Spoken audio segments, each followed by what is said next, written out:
enough for what's coming? The honest answer is you won't know until you're standing inside it. So maybe the invitation today isn't to arrive certain. Maybe it is to arrive willing to be a beginner again, willing to feel the wobble before you find your footing, and willing to let this week teach you things a calendar could never predict. Because somewhere between now and Friday, you're going to face a conversation you didn't rehearse, a decision you didn't feel ready for, a moment that asks more of you than you think you have. And you'll meet it anyway. That's our message this morning for you here on the 3FM Sunrise. It will get us into the weather update as well this morning, and already some part of the capital has experienced some bit of rain, slight showers here and there. The Ghana Meteorological Agency, amongst many other things, says that in terms of the forecast, today will bring a bit of everything.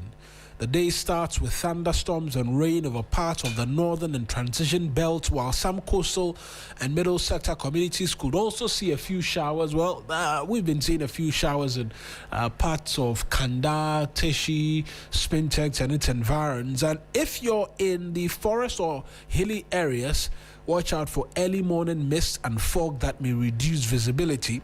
By afternoon, expect sunny intervals across the country before thunderstorms return to parts of the middle, transition, and northern sectors later in the day. That's the weather. Kind courtesy the Ghana Meteorological Agency. Excuse me. It will get us kindly into songs of inspiration. Pardon me again. Kind courtesy DJ Phil. After which, we will return for you with the newspaper review and a bit of development, I must say, within the political space. Claims of arrest of Miracles Sabwaji and what have you. We'll get you into the lowdown when we get into the newspaper review and let you know what we know as well in relation to it for you here on the 3FM Sunrise. Let's get into some great music. Kind courtesy DJ Phil right now.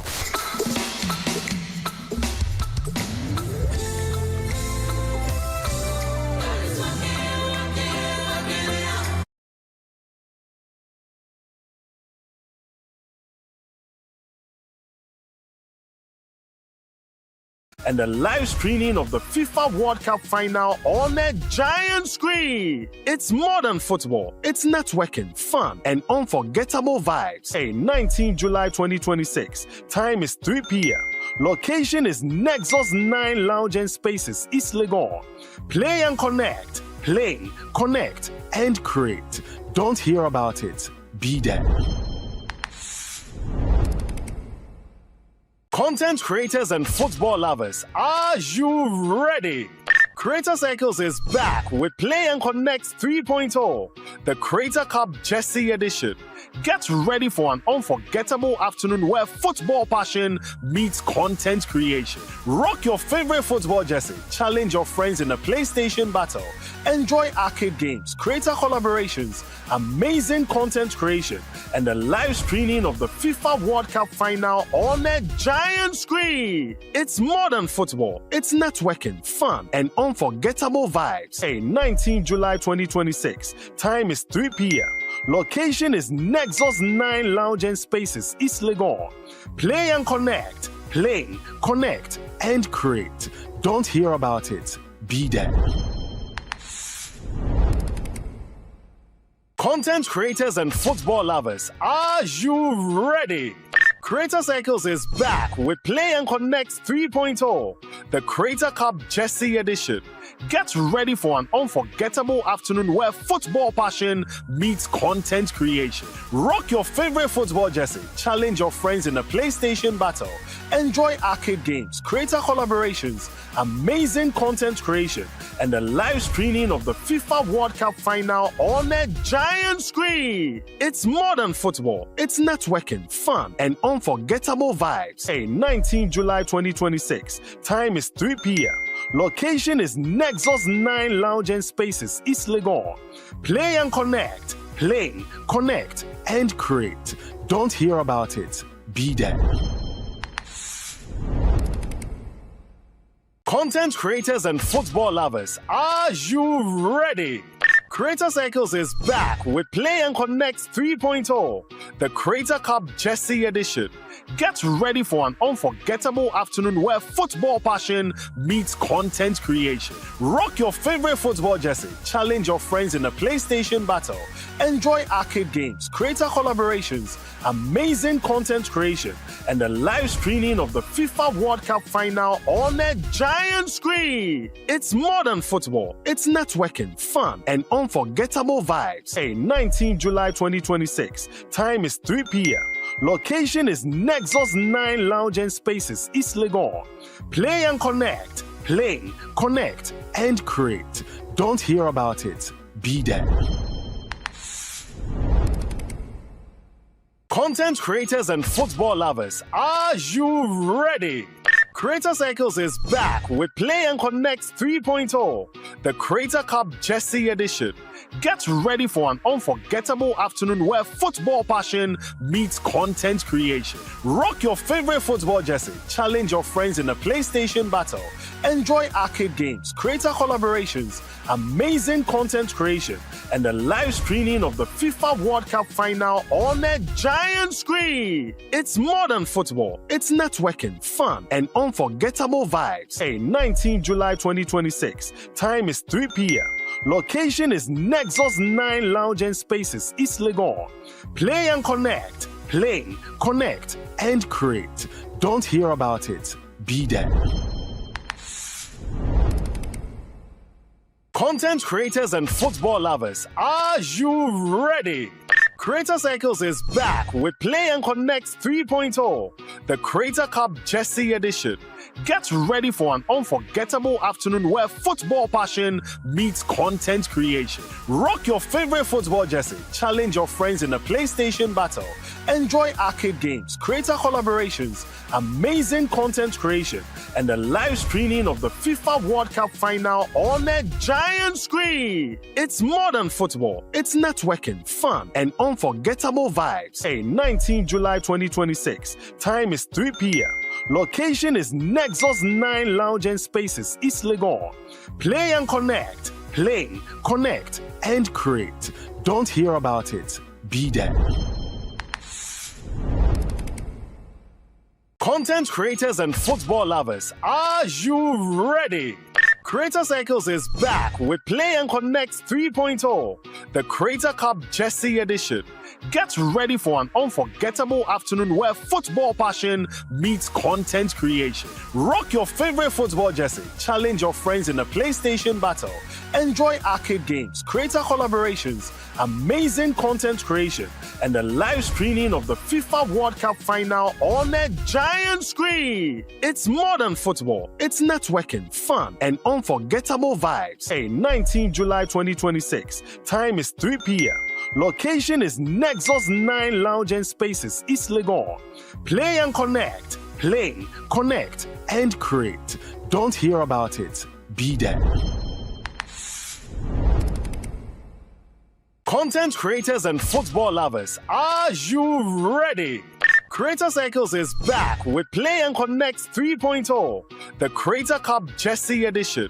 Get ready for an unforgettable afternoon where football passion meets content creation. Rock your favorite football jersey, challenge your friends in a PlayStation battle, enjoy arcade games, creator collaborations, amazing content creation, and the live streaming of the FIFA World Cup final on a giant screen. It's more than football. It's networking, fun, and unforgettable vibes. 19 July 2026. Time is 3 p.m.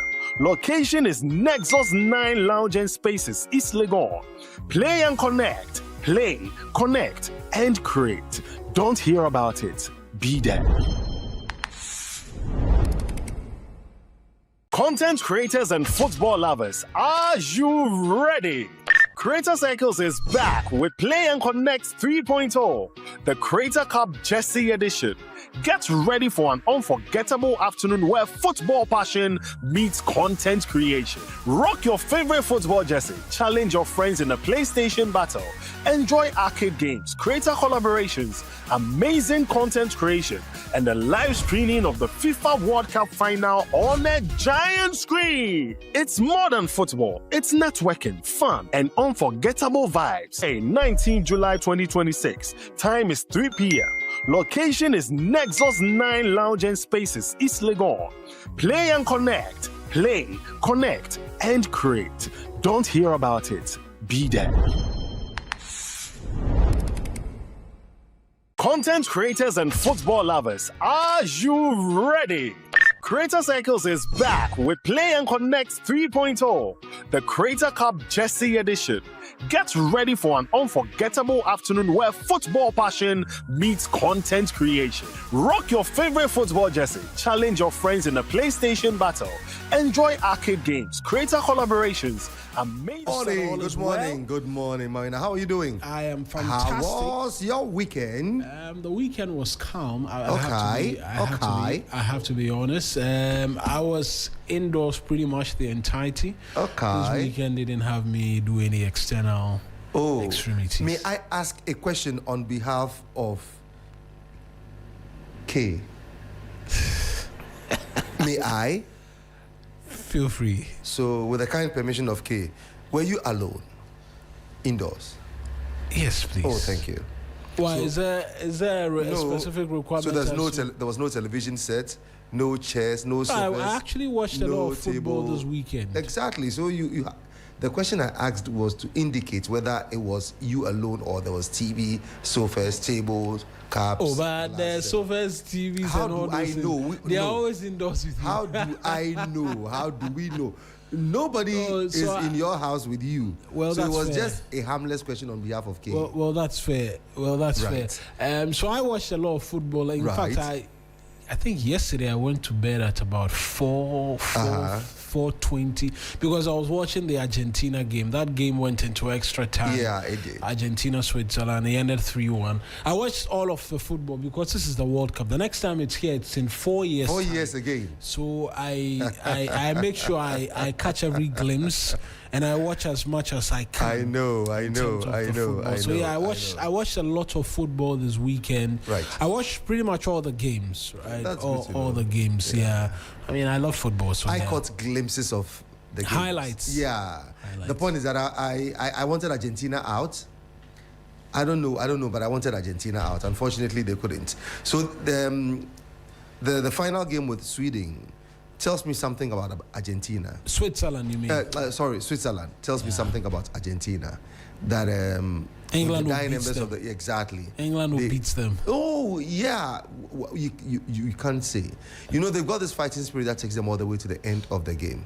Yeah, but they've been very so poor. their speed at the end of the game is always phenomenal, and that is one thing I was watching the game and I kept asking myself, they don't deserve anything from this game because they haven't played nothing. Oh no, Argentina plays good football. Trust me. They've not impressed one bit. No, but thus far they have proven from the beginning of the tournament. They started well against Algeria. It was a good game. What game was not good? I watched that Algeria game. I think I watched their game against Austria. I've watched every Argentine game, I have to be honest, because I'm a huge Messi fan. I've watched all of their games, right? They've been impressive in the group stages. Because in that game against Jordan, I went to bed and I think when they were leading 2-0, I was like, okay, this is a wrap. So I went to bed because their games have been very late in the day. And then I woke up to Messi scoring an additional one. The Jordanians had also scored and all of that. But since that round of 32, they met Capo Verde. They labored to win in extra time. They met Egypt. It had to take a miracle in the last, 12, 15 minutes. Then they played Switzerland. Got an early goal. I was like, okay, fantastic. Let's see how they do. And football is always about results. Football is all. You see, that's it. There he's looking at bets. That is his bet. Oh my goodness. Football is about results. Phil says his bet went up in flames. Argentina. That's why he's not particularly enthused with that. But Argentina is a threat to the World Cup. Trust me. They are in pole position to win. No. I don't think so. On this one, I disagree. Well, with no you, problem. We shall see. I like to see teams on the front foot. Yeah, you won't be on the front foot throughout 90 minutes, but watching them, you feel like the entire game. So my simple ask is, football is about winning. Well, in the end, Argentina hasn't played badly. Trust you me, they have not at all. All the games that I have seen them play, even against Egypt, when they went 2 goals down, watching the game carefully, you would realize that they played all they had to play. It was just that Egypt gave them a hard time. But at the end of the day, football is played over a certain number of minutes that I disagree with. How many minutes would you want to play? My point is, we calculated everything, assessed everything, and decided that football is going to be played over 90 minutes. Wherein comes the added time? Wherein comes the added time? After 90 minutes when you haven't scored. Wherein comes the added time? So we play first half and we add 2 minutes, 3 minutes to the first half because of stoppage. What do you mean by stoppage? It was all part of the 90 minutes. So why didn't you make football 200 minutes? So that everything will be... My point is, even if it was 60 minutes, 20 minutes, 30 minutes, why do you add time? We calculated all the infringements, fouls, delays, and all that kind of thing to make it 90 minutes. But after the game, you add 7 minutes, 10 minutes, 9 minutes. That is why I hate football. It's not the most coordinated game. Let's proceed. Because the way you are saying you hate football, all of a sudden, when but I mean, I have assessed football, and my decision is so clean. The reason I'm so much apathetic towards it, I don't have any affinity towards any games or anything. I do not. I will not die over it. Because coaches are tossed around left, right, center. Today this coach is on this team. The next day he's on another team. Today this player is playing here. The next time this person is there. Tomorrow this. What is offside? It's an entire business. What is? And even now we have the betting companies sponsoring soccer. And they influence some of the games. Absolutely. So it's just a game now. Now we can say football is a game. A game is something that is not serious. So football is a game. So let's take it like that. Let's get into the custodian for this morning. Good morning, people. So the custodian this morning says, Edubwa in trial. Atachia grills lead investigator. Baumia edges support for NPP election winners. And NDC's Yoko arrest miracles. NPP demands his immediate release. And that is the front page of the custodian for this morning. There's another one says that, the publisher. The publisher says, Yoko picks miracles. NPP demands immediate release. Also, Chebizongo shooting. MP demands probe. Mahama tells Zoom Lion, open waste transfer stations now. And then Edubwa in trial, Atachia corners Yoko investigator. And the banner headline says, Baumia backs new executives and calls for unity. The Republic Press, disaster looms at Ashaiman, Middle East. Ashaiman have very interesting names from absolutely all of what you can think Bethlehem, about. Jericho, everything. And there's Ashaiman, Middle East. Petrol tanker goes up in flames, send warnings over workshops under high tension cables.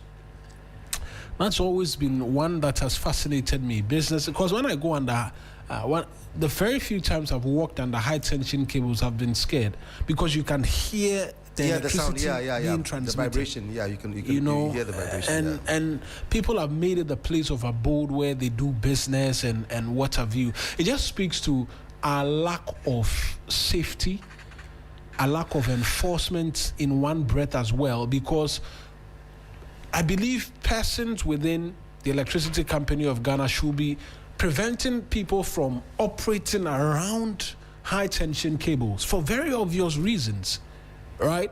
And yet, I know if you reach Awoshiban Yard, for instance, businesses that have been thriving under those cables for God knows how long. That is a no man's land. Yeah, and the ineptitude is so high. I've written letters to Gridco, to ECG, and to the gas. Because for me, the golf course at Tema, the gas pipeline runs through that one under the high tension, and you see these tankers, they're welding things and using fire. I have reported on several occasions. I wrote letters. Gridco has been adamant. They have been adamant. And my point is this: when one high tension, I don't know if it's what they call, do they call this also a mast? I think because the pylons, huge one, the right? pylon. The pylons, yeah. If the pylon catches fire, the entire neighborhood and others that rely on the same line that moves all the way from Akosombo to Accra or to Tema, there's going to be a big problem. So my point is this: wherein lies the role of the task force of all these institutions? Because if those places are no man's lands, they are areas where nobody needs to be sitting, why do we do that? So sometimes, I don't know. When I wrote the letters, ECG came back to me. Yes, ECG came back to me and told me that no, they were not responsible for that, and it had to be Gridco. I wrote a letter to Gridco. I've not seen what they have done because the tankers are still there and they are filling up day in, day out, even down the road to China Mall.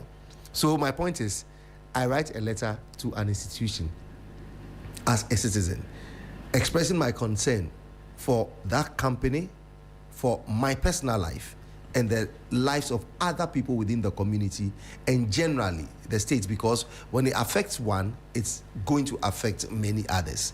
No response. What else can I do? So it tells you that most of our institutions are weak. I can guarantee you that most of our institutions are weak. If you doubt it, just step out and walk on the road and you would know. Let's go to... Oh, I'm not done. Sorry, forgive me. Anti-Galamsey raid turns bloody, miner takes bullet in leg. Iyoko arrests Dennis Miracles Abuaji at Accra International Airport. Ghana Health Service, no cholera outbreak after floods, but public must remain vigilant. Chief Inspector in trouble. Police probe officer of alleged ownership of illegal sex structures. And Auditor General's report cites 3 million pupils in schools learning under trees. The Daily Graphic for this morning says, commit adequate resources to sites to meet deadlines. This is Road Minister to contractors. And then 2026 BEC candidates begin SHS selection by July 20. And dealing with flood waste, President activates 6 Zoom Lion stations, 6 ideal Zoom Lion stations. So the president is activating that, and he's got the picture of him and Zoom Lion people. So that's it. The graphic. Daily Post this morning: fears surrounding the return of tribunals are misplaced. Eduji Tamaklo is saying this. They have a big picture of the president joining the national general cleaning exercise across Accra metropolis. President's direct Zoom line to open transfer stations to ease waste disposal. Accra floods, Baumia dodges national cleanup exercise. On the back page, they have quite a picture of the exercise with the president captured in it. I like to show their back pages because he has a lot of pictures as well for persons who may be interested. And so that's what the back page looks like. The Daily Gist this morning says Zoom Lion bounces back with presidential support, and a Ebuakwa South MP demands probe into military shooting at Chebi Zongo. Also, national security attacks TikToker for linking Mahama to alleged 32 cows buried for victory. A Greek minister defends Nkukon Kitinkiti's success. VIP unveils Julius Debra's book. Baumia congratulates newly elected NPP constituency executives. Miracles Abuaji arrested after joining NPP communications director race, and the banner headline says Mahama's third term agenda catches fire as Supreme Court prepares for 3 suits. So that is the daily gist for today. Yeah, I've seen those suits. Whether or not they ask a question for interpretation, I've seen some persons. Professor H. Kwesi Prempeh says the courts must dismiss the suits because they are textbooks questions being asked. They are not matters of law. Okay. And so they should not countenance it at all. But the Supreme newspaper, Galamsey's clash with military at Chebi, one shot amid tension as MP demands independent probe. Fifi Kwete, Barbara Samoa under fire over Ewutu Senya East cover-up claims. Customs brokerage sector welcomes transformational leadership. Chiefs, family heads must share responsibility for urban flooding. Dr. Kofi Anoche. ISDEG Africa gets parliament to commit to policing proposed district child labor. Successful pilot positions in Nkukon Kitinkite for large-scale poultry production, and NPP National Communications Director position. Dennis Miracle Abuaji's candidacy sparks excitement across NPP ranks. Well, he's been arrested, allegedly.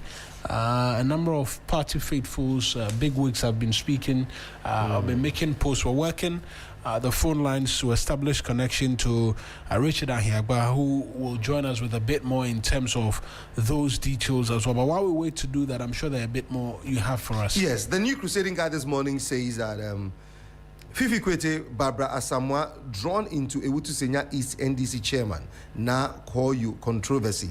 Also, Nkukon Nkitinkiti's successful first phase paves way for commercial poultry revolution. This is attributed to Eric Opoku, who's the minister.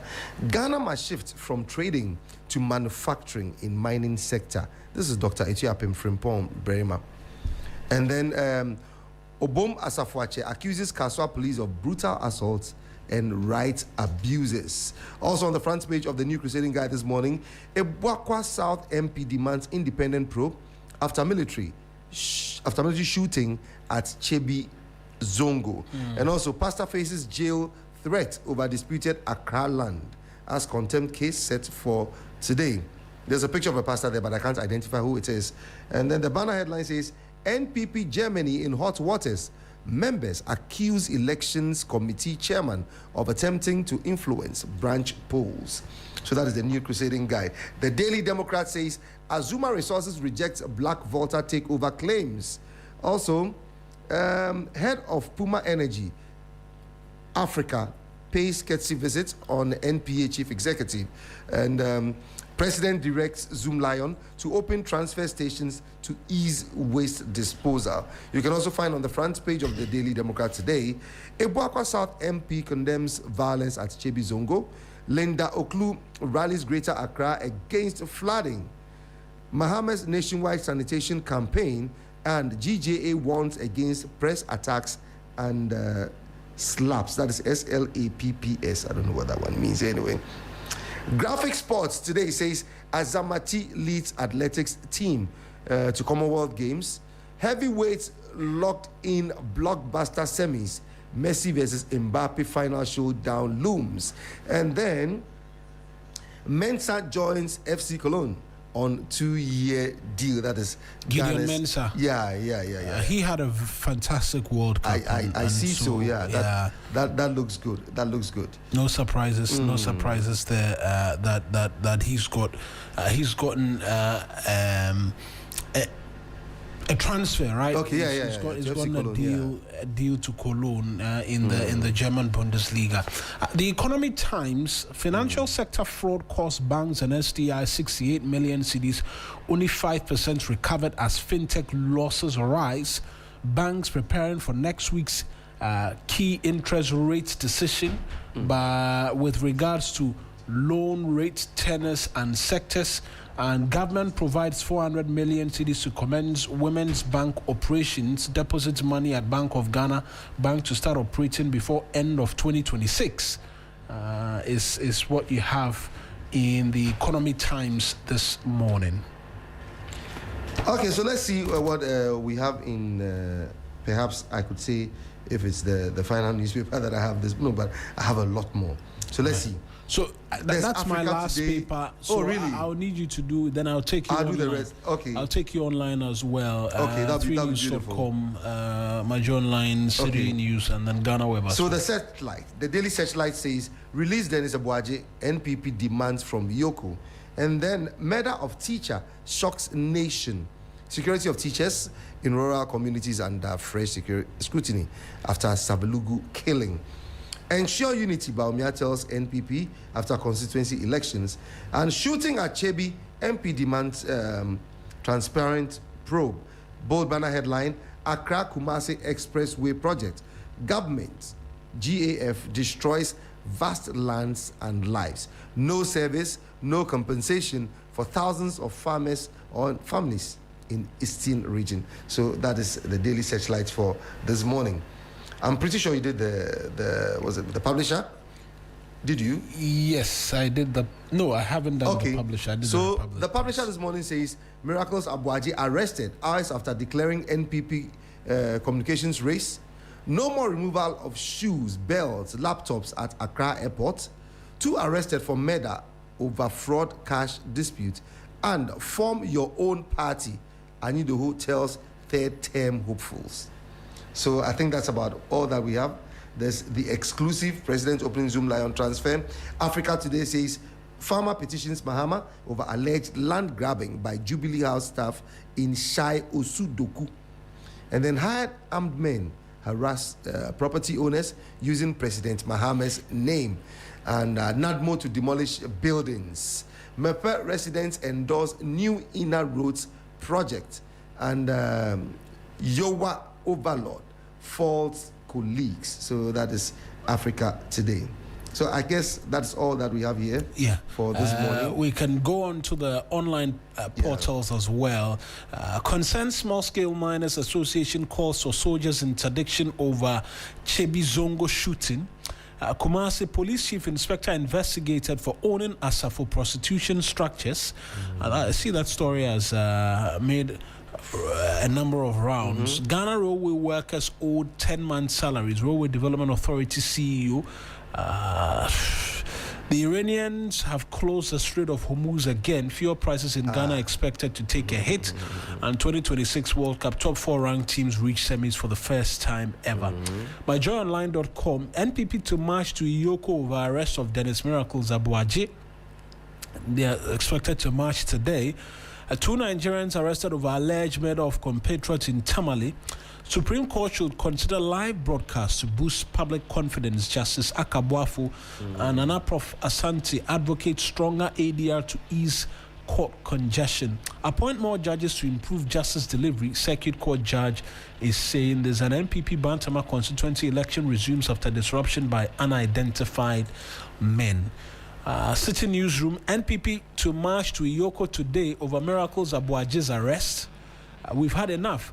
Commuters demand urgent repairs to SCC Old Barrier Road.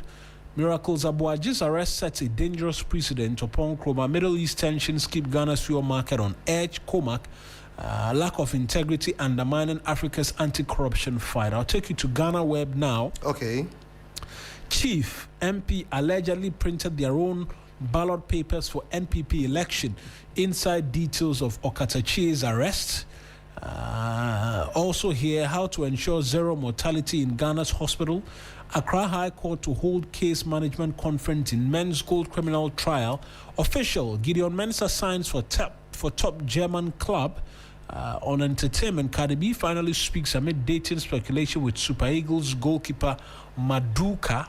I think those are pretty much the details on Ghana Web as well. I'm going to take us to myjoyonline.com so we can begin to get a bit more in terms of details from the Miracles Abuaje arrest and the NPP's promise to march to Iyoko today. Now, the New Patriotic Party has announced plans to stage a march to the Economic and Organized Crime Office on Monday, that's today, to demand an explanation over the arrest of its member Dennis Miracles Abuaji. The party says the demonstration is intended to seek answers over the circumstances leading to the arrest, which it believes raises concerns about the treatment of opposition figures and application of due process. The planned action follows claims that Mr. Abuaji was apprehended at the Accra International Airport by officials of Yoko with the support of the Ghana Immigration Service, despite allegedly receiving no prior invitation or notification regarding any invitation. The NPP maintains that while it supports lawful investigations and accountability, state institutions must adhere to establish legal procedures while dealing with individuals regardless of their political affiliation. Now, speaking on Channel 1, July 12, the party's national organizer Henry Nana Abuaji claimed that Dennis Abuaji had not been informed of any alleged offense or invited by Yoko before his arrest. He described the development as an attempt to intimidate members of the opposition. There's a quote attributed to him: Miracles has not received any invitation from Yoko. He's not been informed of any wrongdoing. He's not been told that he's under any form of investigation. Nana Abuaji said he added that the NPP would cooperate with any legitimate investigation involving its members, but insisted that due process must also be respected and that law enforcement agencies should not be used to harass political opponents. So, I mean, what's been the details is what we're seeking to get a bit more of this morning. But we're all waking up to the fact that he's been arrested. As to why he's been arrested, we don't know. But there's a planned march today to the offices of Yoko to get a bit more in terms of details. Absolutely. At least that's what the party tells us.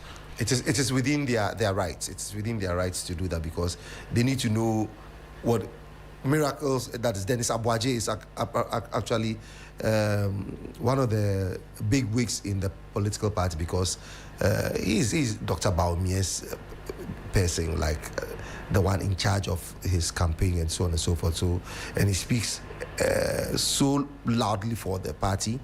Most people love him. They admire his courage and his confidence. And he's been a young man who's done quite well for himself within the political space, to the extent that even if a certain vice president would nominate you as the campaign manager for his presidential aspiration as the leader of the New Patriotic Party, which is referred to as the largest opposition as we have today. I think it's very essential for us to take cognizance of the fact that certain things ought not be happening the same way as they did. Day in, day out, we keep talking and speaking to the same matter. The style with which anti-corruption agencies go after so-called opponents. If somebody has done something wrong, it is just right, lawfully, to inform the person that we have so and so, such and such information about you. We would want you to report to our offices by this time, this day, and with the presence of your lawyers. It is quite disturbing that year in, year out, when political parties win elections and they are in power, their opponents become people that they need to tackle at all fronts, regardless of what the law says. Nobody is against the fact that if somebody is perceived to have done anything wrong, the law must stretch its claws to bring this person to books. But the point is that let's not do it in a way that would ruffle certain feathers within certain quarters of people alleging that there is some political kind of disturbance in there. It also does not mean that anytime anybody is picked up, the opposition party would want to raise the alarm and cry wolf that we are being hounded. My point is, as it stands now, the security agency perhaps would have something that we do not have. They may know things that we do not know. They may be instructed based on a thing or the other. So we need not jump the gun. Otherwise, what we call political witch hunt may be what will be rearing its head. And it may also impede the progress of our state institutions when they decide to do anything that smacks of political coloration. So here it is. If it is the right thing to do, the law is there. Did you follow the law? Did you follow the regulation? Did you follow the rules? If it is not, then the MPP has the right to call for some explanation. But like I said again, on the other hand, let us stop politicizing matters if it involves politicians. Who are politicians? Politicians are citizens of this country who have been given political power to rule over us and to take decisions for us and to open doors for us and ensure that growth and development of the economy is in and to the benefit of the Ghanaian.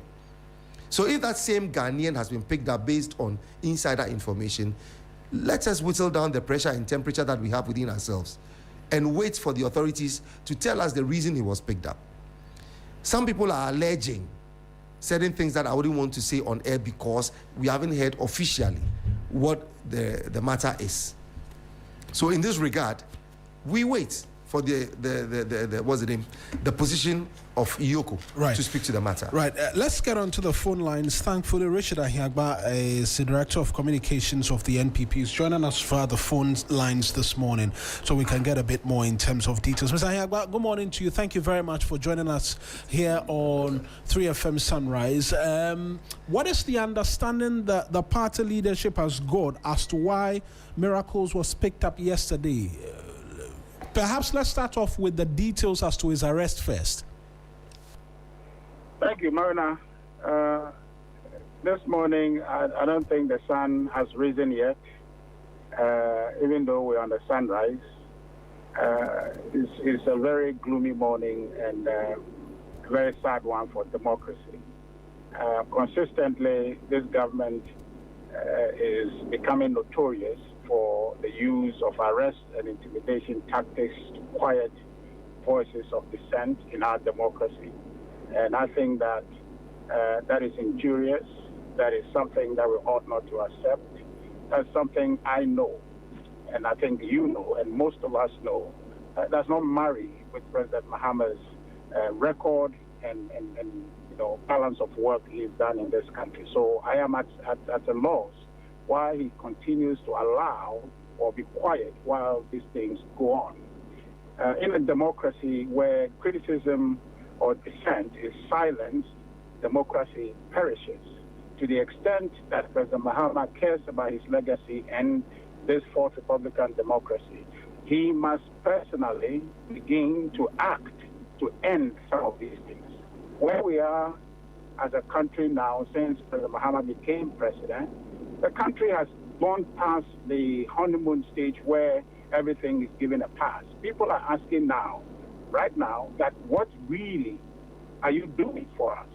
Things are beginning to get extra difficult in our country, and the focus must be on solving problems rather than this political skirmishes that the NDC is doing to deflect attention from its non-performance. Right. So where we are now, we don't know what in the name of God is happening, why they arrested him.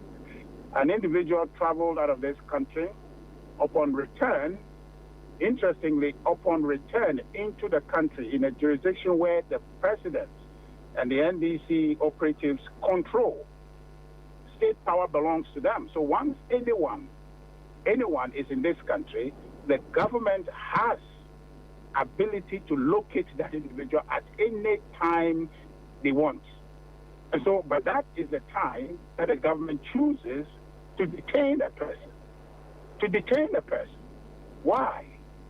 Why would you do that? Okay, so we're saying that this whole arrest and intimidate tactics is getting old. People are asking, is that why you came to office, to just arrest people? Well, I don't think so. You came to deliver some goods. We are not seeing goods. That's the question the opposition is raising. And when you begin to arrest them, you are not silencing the opposition, you are silencing Ghana. You are preventing accountability, and that is problematic. And so this morning, your question is what happened, why he was arrested. We don't know. Right. His lawyers have not gotten access to him. The party, we don't have any information. All we know is that he's been picked up, and as to why, we can't answer that. Right. I'm just going to double back a bit. In terms of how the party got to know as to his arrest, did he call anybody when Ioko officials were seeking to detain him, which is the reason why the party caught wind of the fact that he was being arrested?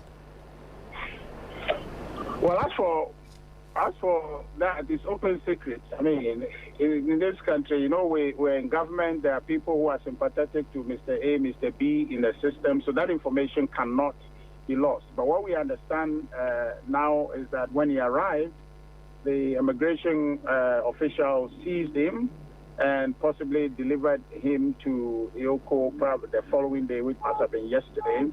And we learned about that in time, that this is what is happening. I ask that because you and I both know that before a man will be detained, the Miranda rights must be read to him. He must be told why he's being detained and for what purpose. That's why I asked if he was able to make a phone call upon his arrival to the jurisdiction when he was being picked up to at least inform the party leadership as to what was happening and the reasons which had been offered for the decision to detain him. So certainly his lawyers were aware, certainly, but as to why he's been arrested, the party, we don't know. The lawyers haven't told us that. But the key factor is that why arrest somebody who has become available to you?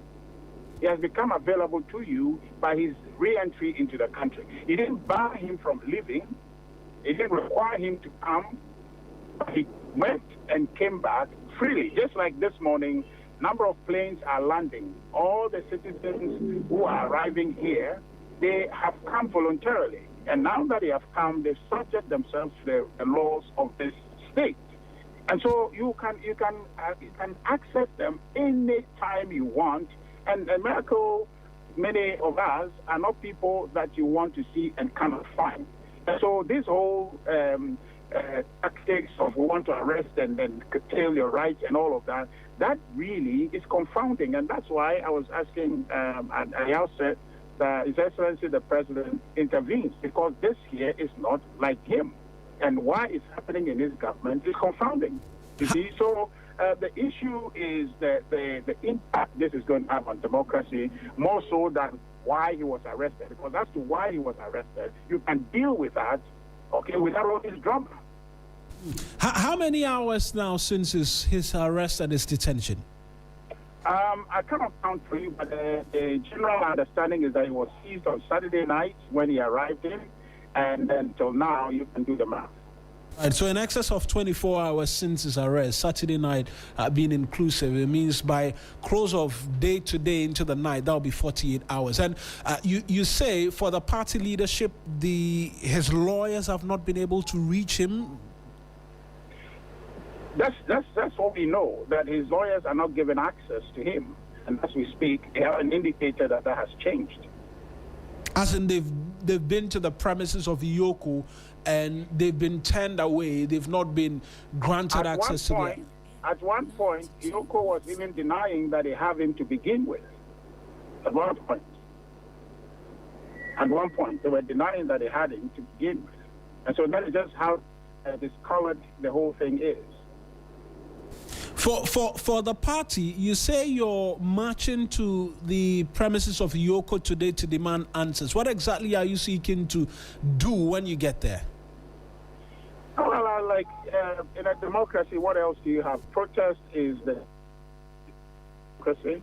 Dissent is one. And then we are put in a situation where all we have to do is to let the government understand that this is a democracy to begin with.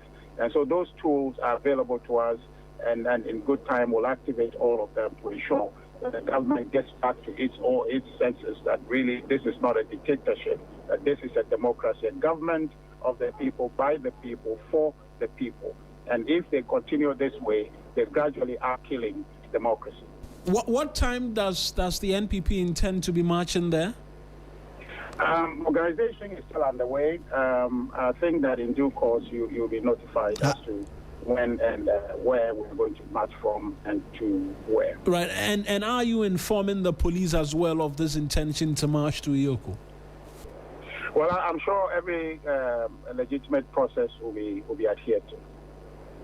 But what happens between now and if possibly he is released? Because we're also yet to see a statement as well from Iyoko confirming if indeed he's been arrested and the reasons why he's been picked up. Well, between now and the time he's released, you must advocate, because today it is Dennis, yesterday it was Hanan, and then subsequently it will be another people. But soon enough, it will get to you and I. And if we're not talking to check the government, our power, they say, corrupt, and absolute power corrupt absolutely. The tendency of the government would be to carry on to arrest and silence citizens, and that is not good for our democracy. So between now and when the right thing is done, I think that we should continue to advocate and draw the government's attention that this is a democracy, not a dictatorship. Has the flag bearer become aware of the situation as well? Because this was his campaign spokesperson and has been speaking for him for quite a while. He is aware. All of us are aware. And we're hoping that this situation will be reversed and the status quo will be restored. And if there are any questions they want Dennis, the government wants Dennis to answer, he will avail himself and answer without all these intimidation tactics. Any linkages? Because yesterday we saw pictures and videos of him making a bid to become a director of communications for the party, only to later discover that, look, he's been picked up by Iyoko as well. Is the party drawing any linkages to this, or you're putting this all down to the fact that he's critical of the government? I don't see any.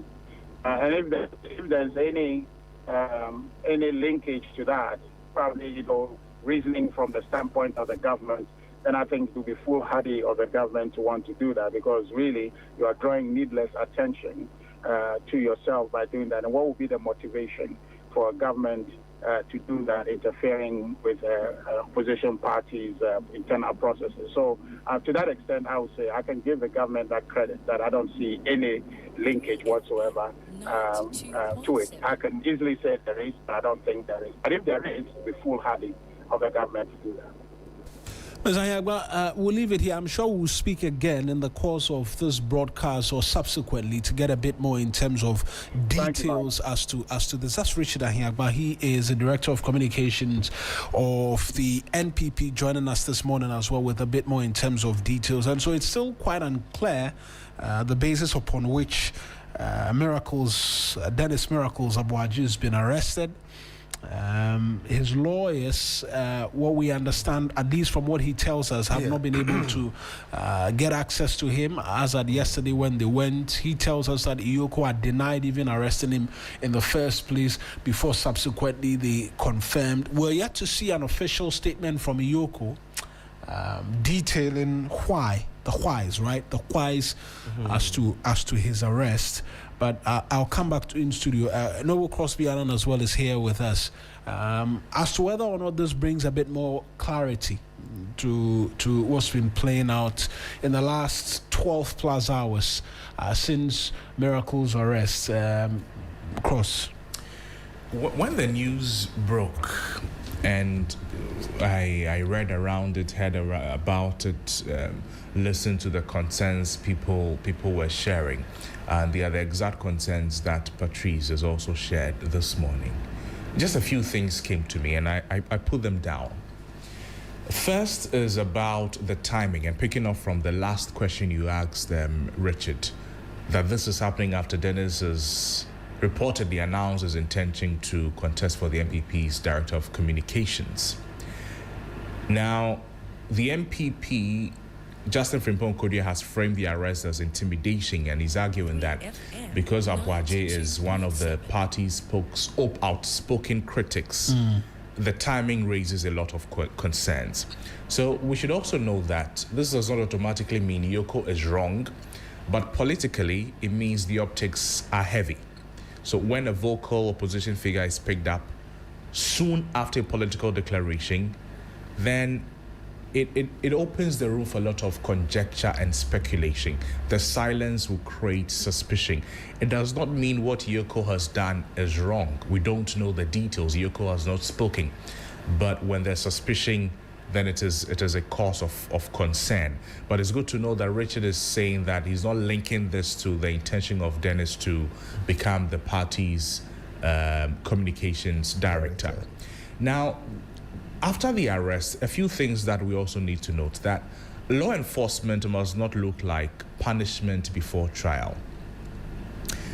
If the arresting body has evidence, it should state the broad basis of the arrest, grant access to counsel, process bail where appropriate, so that, again, you don't leave room for people to say things that may not exist outrightly. Put him to court if what you have is enough to go to court with. If it's not, grant him bail. The arrests should not be used as punishment, and for political parties, both MPP and NDC, we see this one too many. You understand? Access to lawyers is also very central. The MPP's, their most serious claim is that his lawyers were denied access and his whereabouts were not disclosed. If it's true, it raises a major question of due process. You know that the law does not say a suspect get access to lawyers only when the state is ready. The law says that it is a constitutional right. The moment the state detains someone, the state assumes responsibility for protecting that person's right.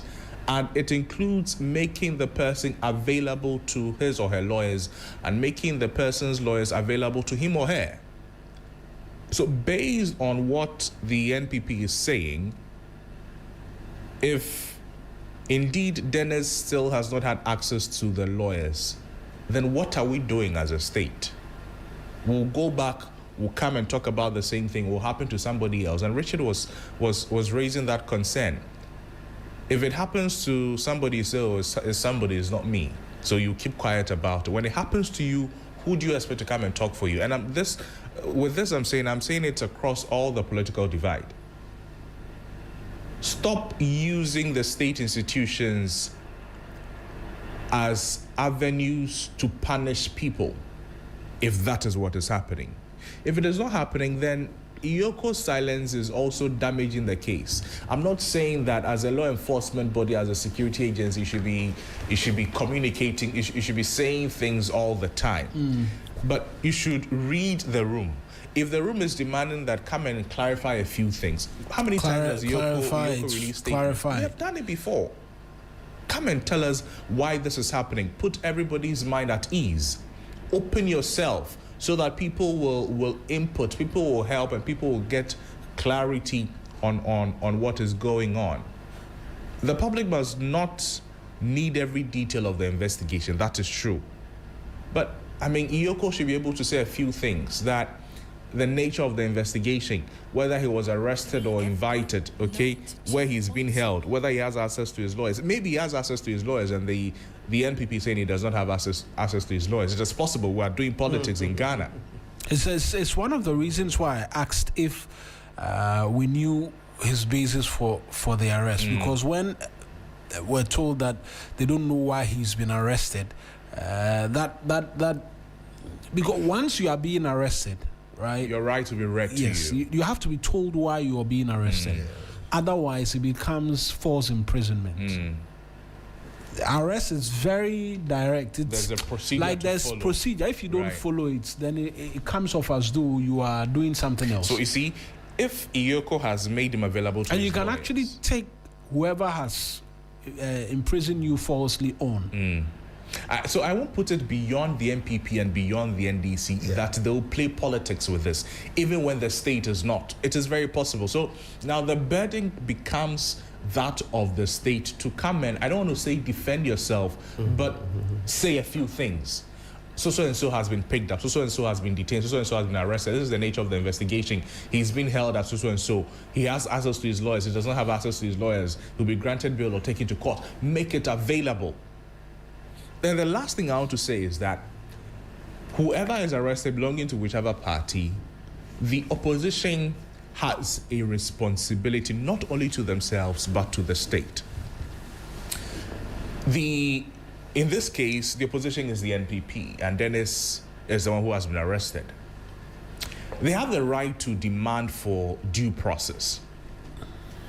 However, the party must also avoid suggesting that an opposition figure cannot be investigated. I'm saying suggesting. I'm not saying that's what they are saying.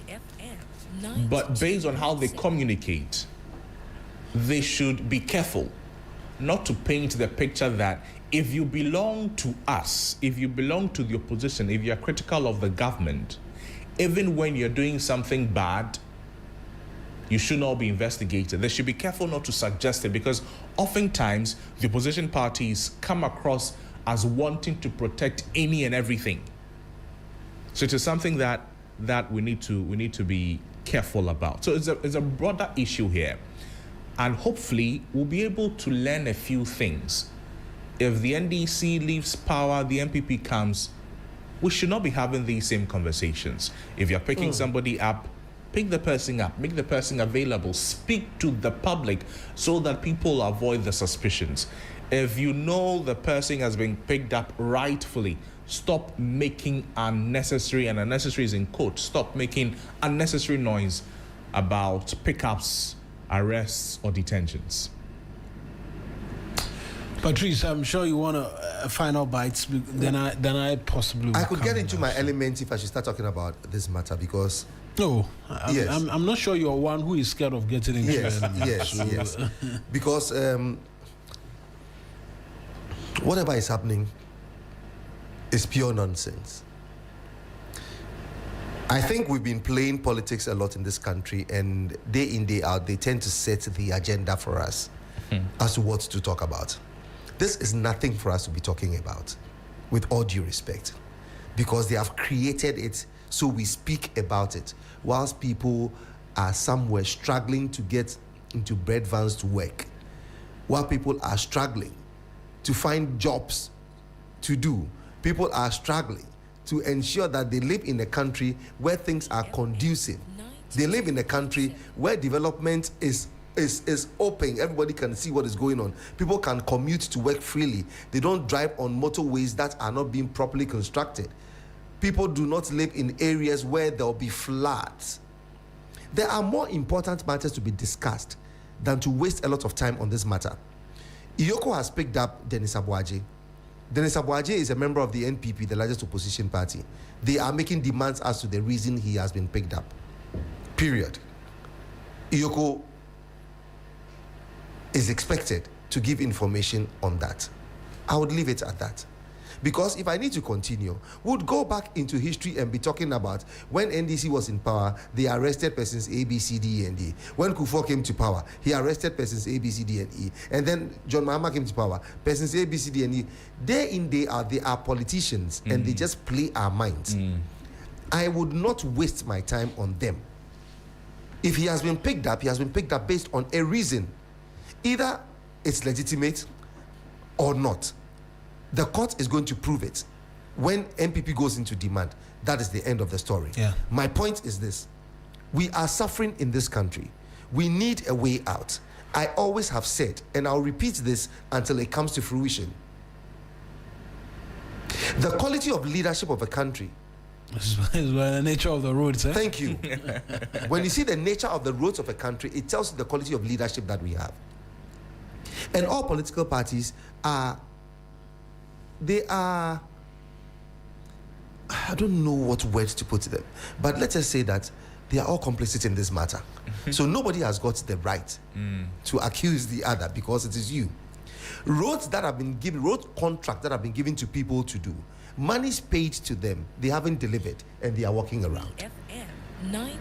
We are struggling to commute, and government or people put in positions of authority are not thinking that we need a bus system to ensure that a bus can pick how many people, about 50 people or more, and the space that the bus is going to take on the road will be shorter than when we have these bread vans, a lot of them. Yeah. People are struggling, standing at the junctions, standing at bus stops that have not been properly done.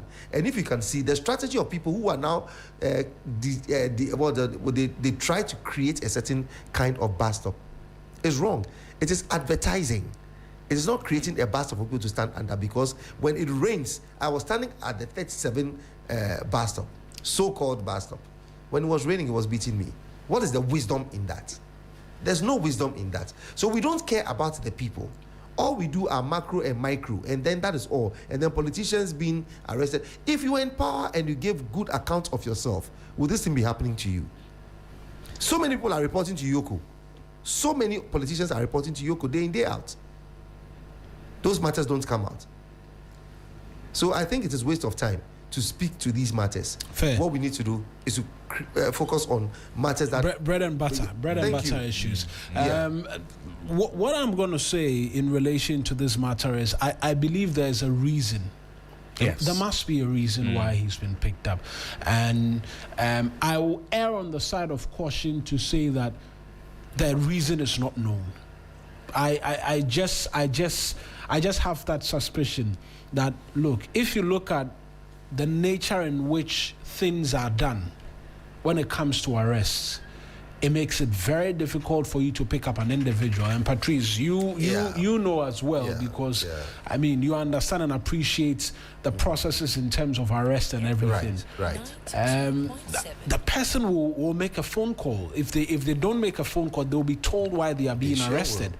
And all of that. And so, by all means, let the NPP march. I think that's within their right. Exactly within their right. Let them march. People who are saying the NPP can go on and march for all they care. Stop thinking like that. It falls within their rights, right? If it is the NDC has marched before. That is why I say they are going to. It's the same thing. I arrested a carpenter last week. Did you guys hear of it? Until I'm saying it now. You know. What was the basis for that? I can say the basis. I read his rights to him before. He has squandered a friend's money to build a bed for him. And he kept on tossing us. So reported to the police, he was picked up. It was no news because he's not a celebrity, he's not a star, he's not a politician. Yeah, I mean, arrests happen every day. When the guys are enjoying, I mean, do they call it that, yo guys, we are enjoying, we are having fun? They are being picked up and we are here wasting so much time on them. See, Masa. Chachu Chikata was arrested. There we go. NDC cried. I have a few lists here. Of course.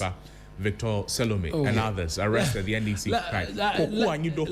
Let's not even get into. Ofoswampofo was arrested. The NDC cried. So it is not the NDC marched. It is normal that they it massed up at the police headquarters. Exactly. So if the NPP say they are going to do that, allow them. This is how I think that we will be able to break this cycle. Is that we know that every government says it is fighting corruption. Every government will say that it is doing the right thing. The opposition will always say that they are being intimidated. The only way that I see is not for the government, is not for the opposition, it is for the state institution. It is for the institution to break the cycle by doing two things. Number one, follow the law visibly. Let it be seen, right? Let it be seen. By now, a statement should have come forth. Don't tell us in detail, but let us know something. That he's been arrested visibly.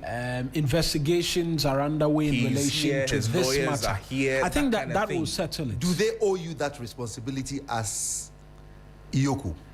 They do not owe you that responsibility. They do. You? I think they do. They do. They owe the person that they have picked up the right to tell him the basis for arrest. Right? Yes. The reason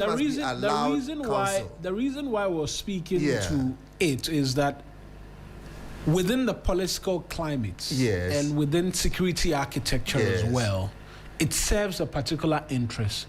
You and I both know that if that reason for his arrest were open, will not be speaking like this today. It will not. Nobody will be. It's an Nobody will be agenda. thinking about a match. That is what I told you. It is a deliberate agenda. So I think They sway you off the critical matters with all these things. They have them in the book. It is written. no. I mean, we to can. pick up We when. can. I Exactly, think we yeah. can agree around this table that some of these things it's in the book. they give life to person's Absolutely. political career and what have you. Absolutely. But So in two fairness, right? Just one Yeah. point. In fairness, just on what Patrice is saying. In fairness, miracles is already known. Yes. And so this cannot be something to give life to a political career. All we are saying is that on the basis of the fact that he is a known figure and his arrest is already drawing speculations and from all sorts. The request, or not a request, right? An intention to march and what have you.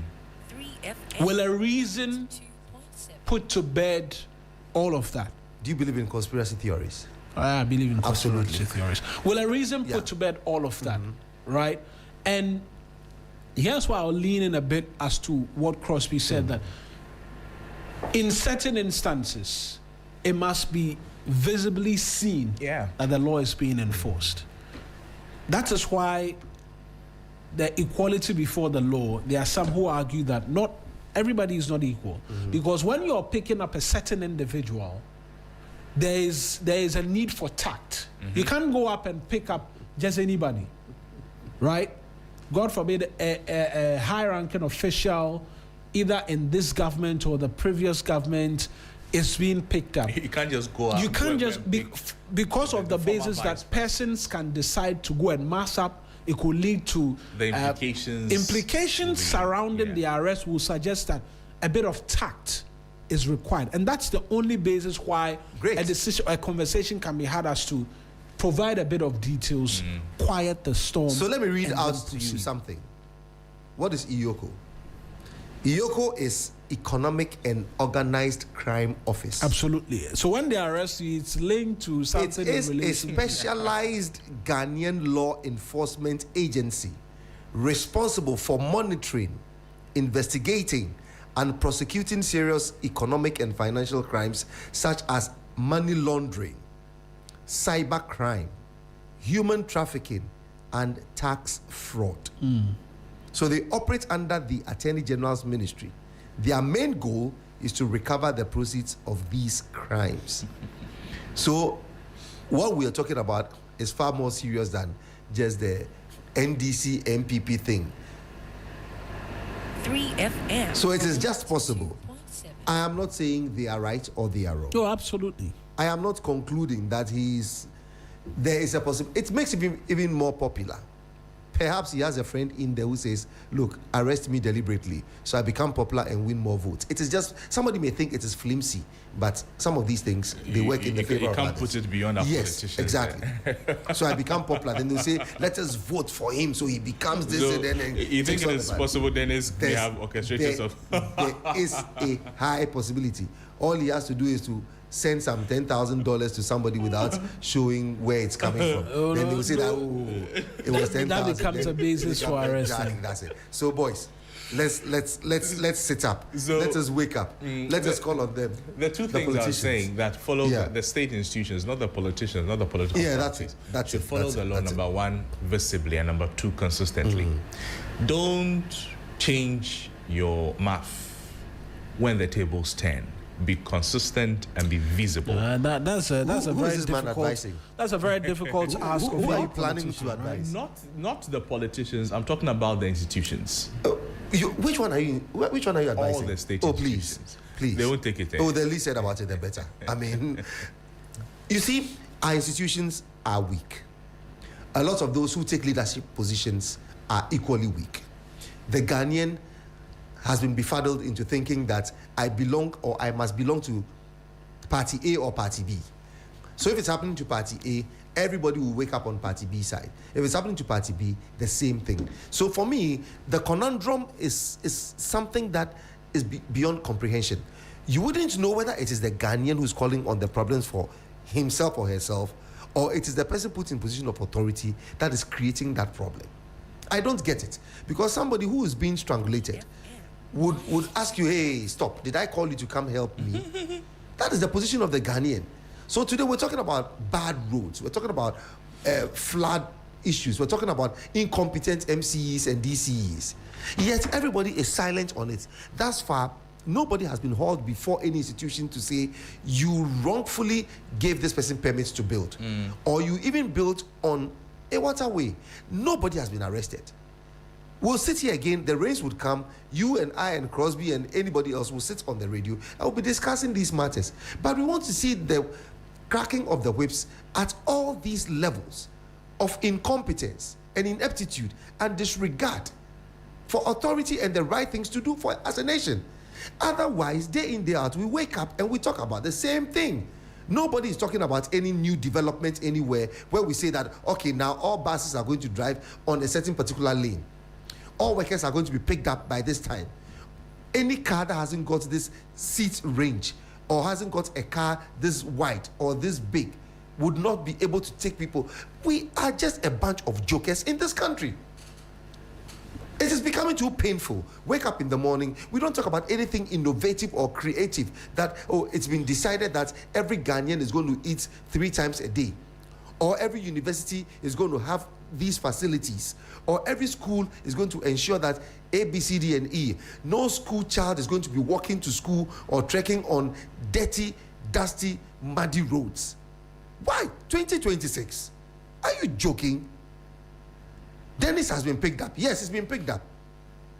If I get worked up, I'll go back into the times that he was also there. Somebody would ask, did he have, you see? I'm not sure we have to get back to when that he is was the there. thing. That is why they shouldn't set the agenda for us. That is equalization. Yes, right? they shouldn't set the agenda for us. Stick to your own lane. Do what you're doing. Give us stories that are more endearing. What is happening to agriculture? For the politician, they will not give you a story that is for the opposition. They, Yes. they don't have a basis to give you a Yes. story that is endearing. Don't divert me from anything.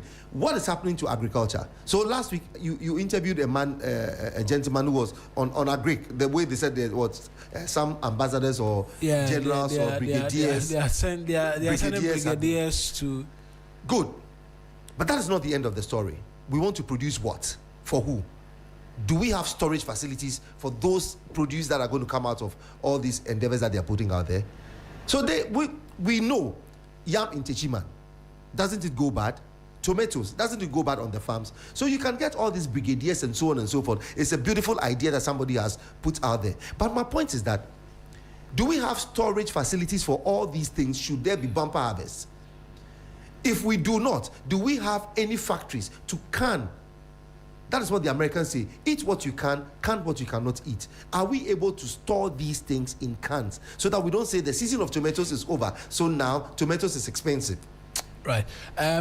What I want to do is I want us to switch lanes, right? Because I would love that. From the weekend, yeah. I mean, we've had enough of, and I'm sure we'll get a bit more in terms of details as the day goes on. Well, I'm sure both the MPP, the NDC, and the Yoko, I mean, all of them, particularly MPP and the Yoko, there'll be some communication or we'll get some clarity as the subsequently, right? What I want to focus on is the cleanup exercise and from the weekend, because this morning we woke up to a bit of rains.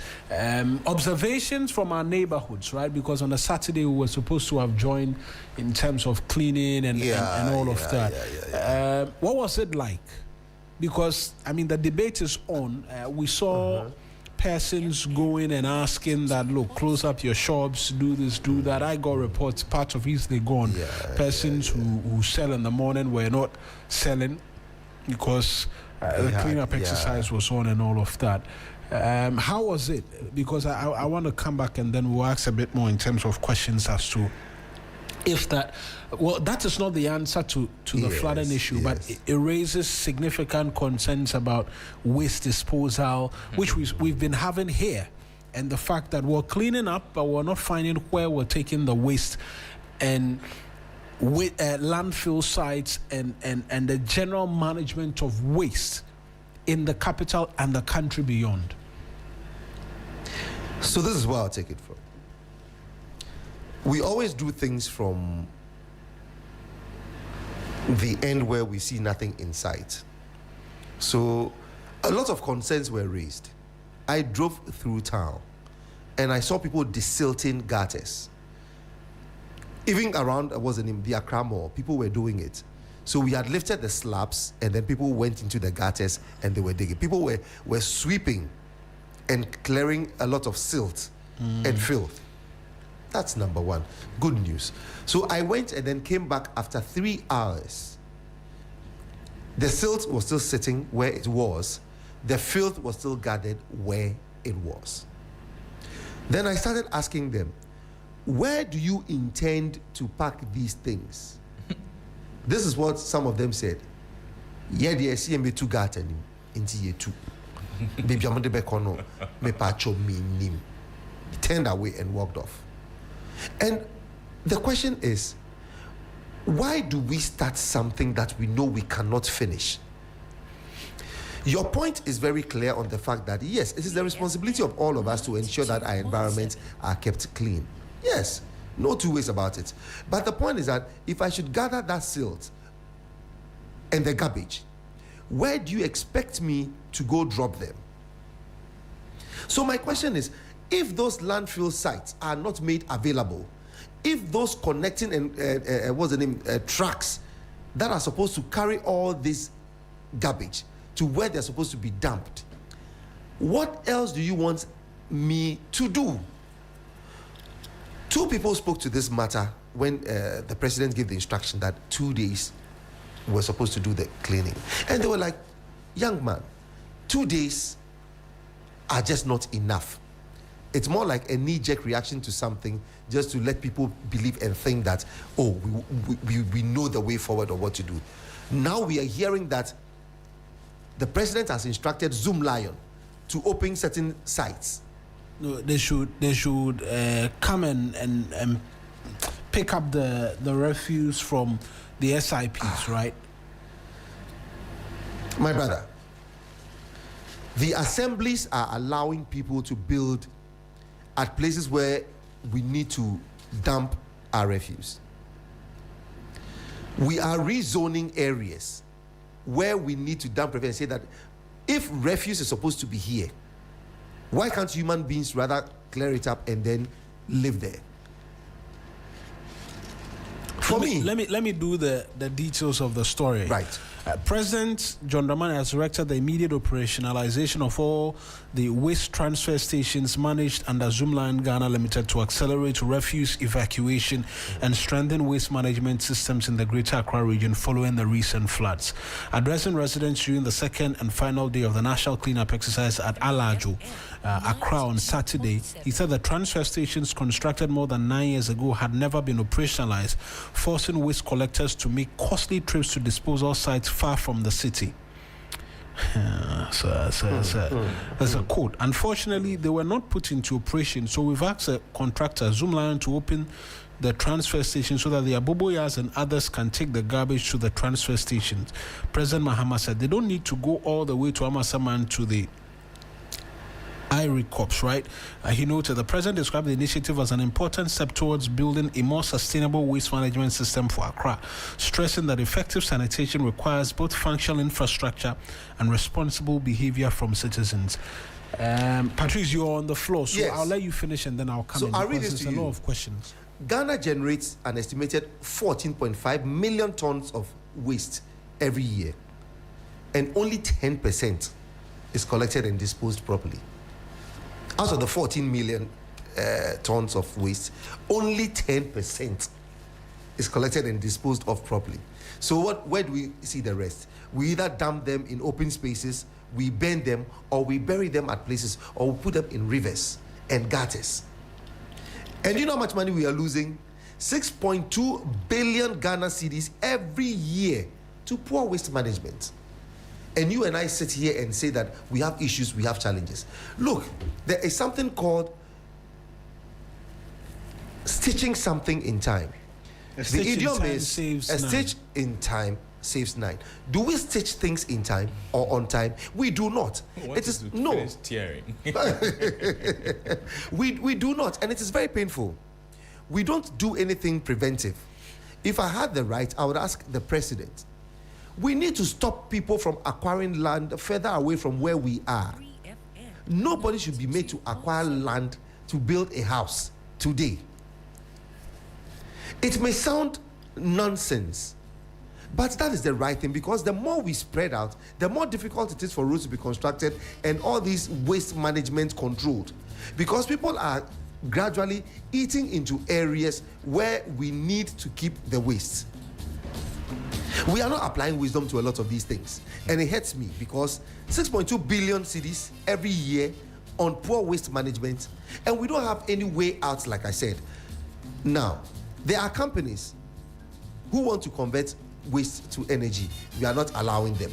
We are not even being innovative to do such things. There's a place, what's the name, around the Bukom Arena area, where Zoom Lion has got a waste disposal place.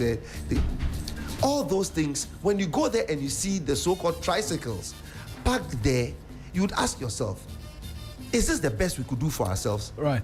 I'm going to have Crosby come in briefly because we have to make way for sports as well, and then we can get into a bit more. Crosby, just briefly. Mawina, Patrice has spoken nicely, but I want us to look at the opportunity cost, because we failed to do what is right at the earliest time. And please pardon me. So the exercise reportedly ran from 6 a.m. to 1 p.m. on both days across the affected regions. Government institutions, private institutions, MMDAs, waste management companies, all of them, they were involved. Now, if we're doing the opportunity cost, this is what we'll know, that public offices slowed down, shops closed, markets semi-closed. Some private sector activity also paused for that period to allow for the exercise to happen. Yeah. Now, because we are not able to prevent, but we want to always do the knee-jerk thing and firefight, let's look at how much we lost. Now, a small kiosk that is selling about 300 cedis, selling about 300 cedis a day. Now, if that small kiosk is using 4 hours to go and clean and not to sell, it means that it is losing about 120 cedis in turnover over the 4 hours. Now, if profit margin is 15%, then the real profit loss is about 18 cedis. Number one, you do not get the 120 cedis turnover. If you're a provision shop that you sell 1,000 cedis a day, it means you're losing about 400 cedis in the turnover as a result of the cleanup that we're doing. We can do that. We can even link it to, have a broader conversation about how much the country lost because, number one, we failed to prevent and we always want to firefight. The Bank of Ghana's January 2026 macro data places annual nominal GDP at about 1.4 trillion cedis. Now, if you do the rough work, divided by 8 working hours, giving about 700 million of national output per working hour, and I'm talking about the 250 working days. So 4 hours of national working time is equal to about 2.8 billion cedis in gross output exposure. 7 hours of national working time is equal to about 4.9 billion cedis in gross output exposure. That's not the actual loss.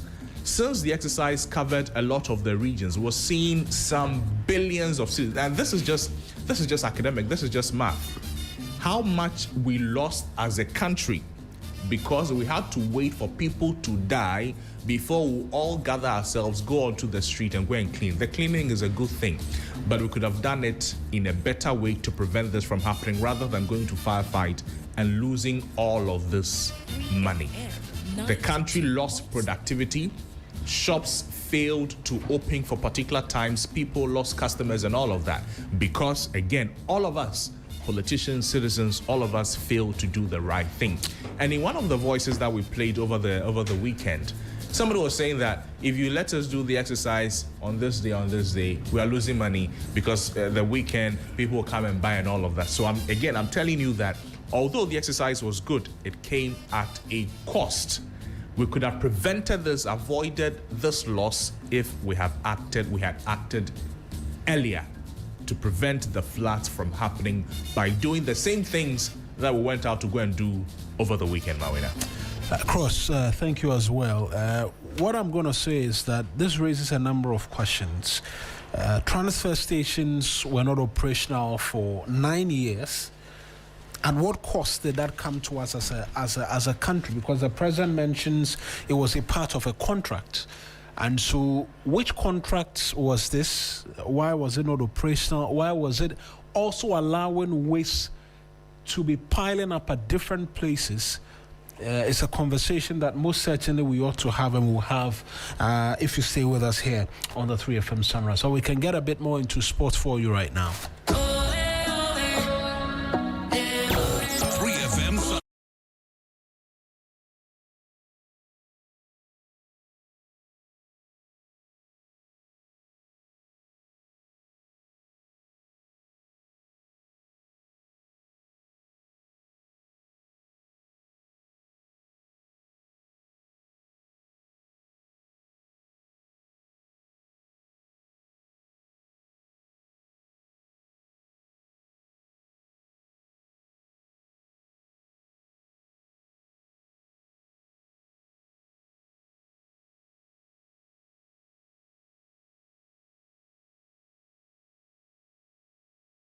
The details as to what's been happening. Bill, good morning to you. I trust that the weekend was great. Hey, calm weekend. Agenda delayed is not agenda denied. That's fair. Just a reminder. That's fair. Nice one. I saw you making some bogus posts on social media as well. You didn't respond to me. You saw my... No, you didn't see. What was your? I can't remember it myself, but you were making some very bogus claims, and I was like, Billy Shen. I was surprised you were the one. You should leave this for some of the other people to be making, not Billy Shen will be making such claims. We have to trigger people small. That's fair. Now that you say it was deliberate to trigger people, that's fair. Because I was very surprised when I saw that you were the one who had made that post. No, it's to trigger people. That's fair. And that's I like fair. the comments. That's fair. That's fair. It gets you a fair few comments. Carlos Queiroz is expected to stay on as Black Stars coach. Yeah, from what we are picking up so far, it looks like he's going to stay for probably an additional 2 years. And the thinking behind it is that coaches have been changed too many times. And for the sake of continuity and looking at the fact that we are getting very close to the AFCON qualifiers. Remember, you didn't qualify for the 2025 AFCON, which was a disaster. And so looking at the performances that the Black Stars put up at the World Cup and the coach and what he was able to do, right, despite the limited resources, it looks like all parties see fit to push for an extension for Carlos Queiroz. Remember, he released a very long statement and all of that, and that sparked a lot of confusion as to whether he's leaving or not. Now you know that he's not leaving, that's one. Two, he's likely getting an extension. And three, he's likely going to lead the Black Stars through the qualifiers. And the task is to lead them to the qualifiers, to qualify for the AFCON and then be competitive at the AFCON. I don't think anybody will expect the Black Stars to go and win the AFCON at this time, but to be competitive is to maybe get to the quarterfinals of the competition, which will be a good one, considering that the Black Stars didn't qualify for the previous one. So Carlos Queiroz looks like the man who is going to continue. Are you happy? I'm indifferent. Okay. I'll be honest, I'm indifferent. I don't have an issue if he leaves. I don't have an issue if he stays. Okay.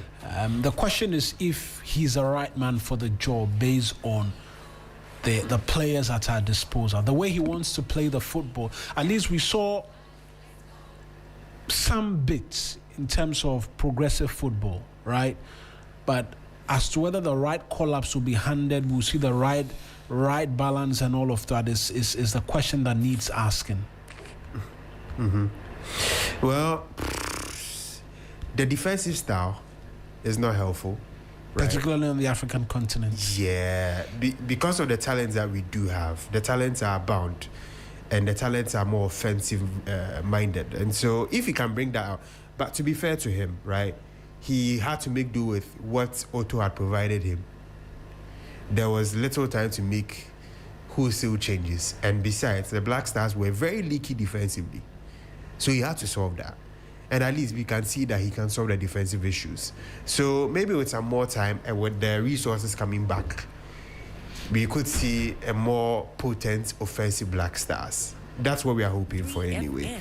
But to be honest, when it comes to profile, when it comes to the pedigree that we are selecting as a head coach, nobody has come before Carlos Queiroz that has more pedigree.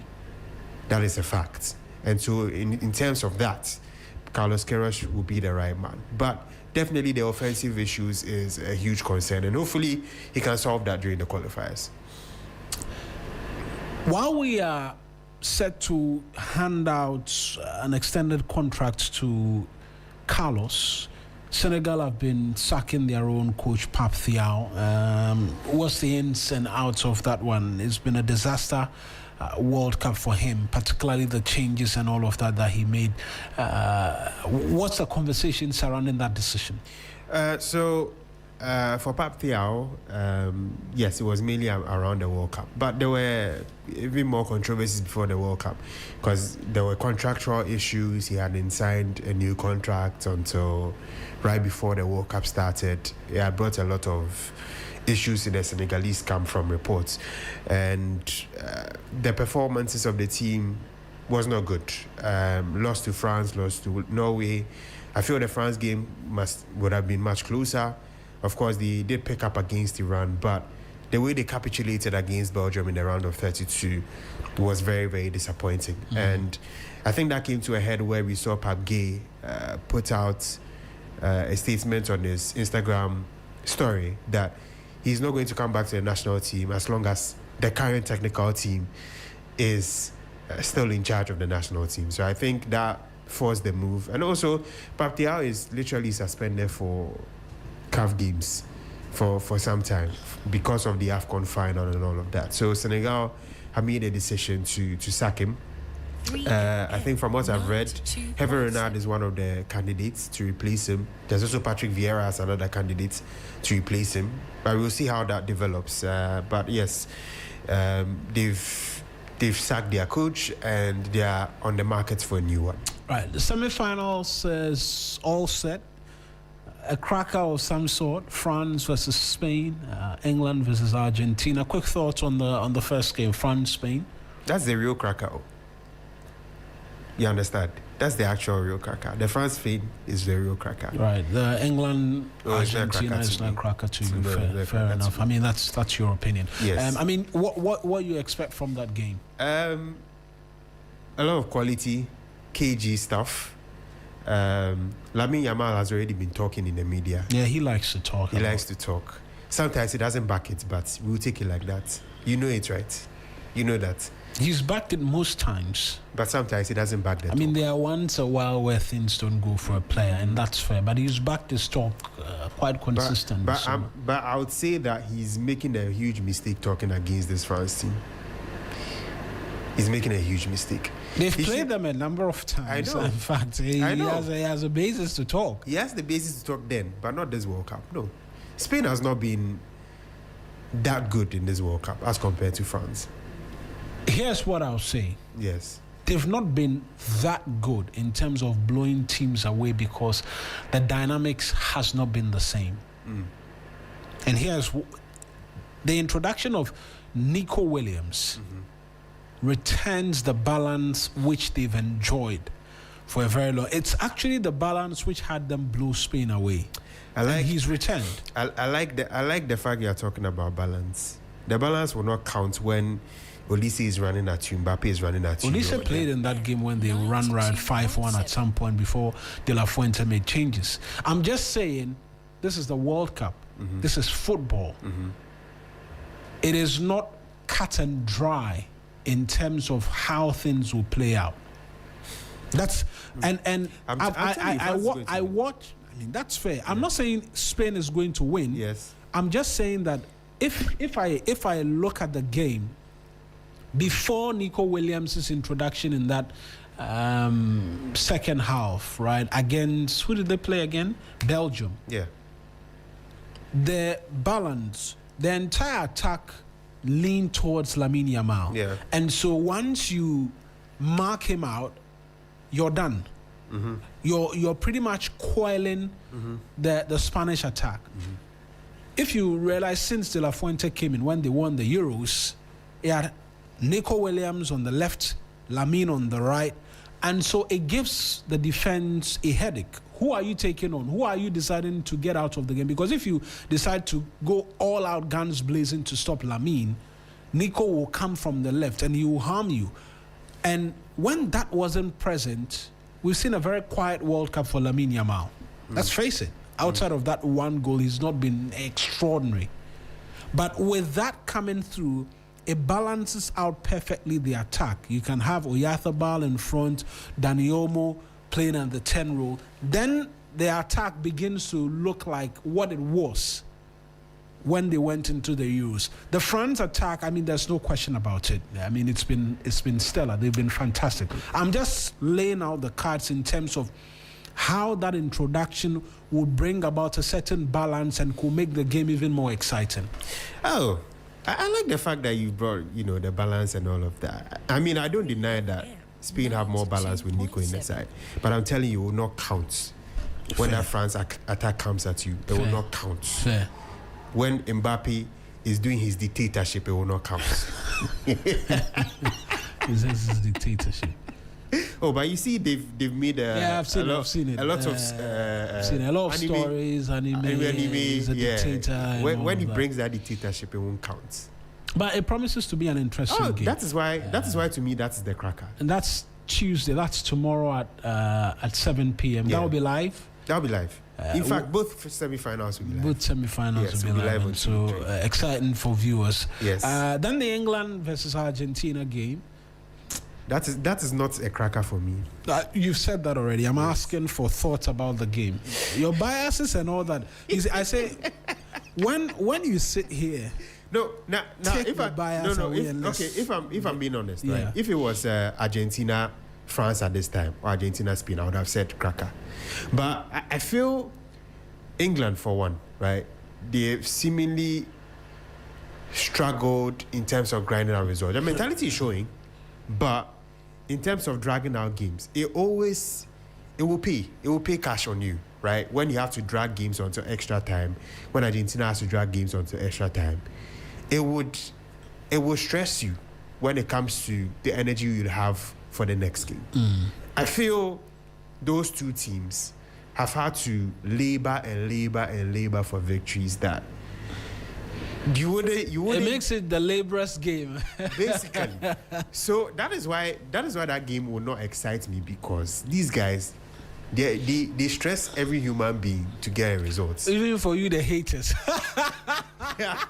Oh. For the haters, because you watch the game, right? You watch the game in hope that Switzerland will knock them out. Oh no! But I knew in my heart that Switzerland. No, but you were hoping they would. Oh, it's not knowing in your heart. Agenda. You were telling me about agenda and all of that. For agenda's sake, you'd always hope that a team beats a team you don't like.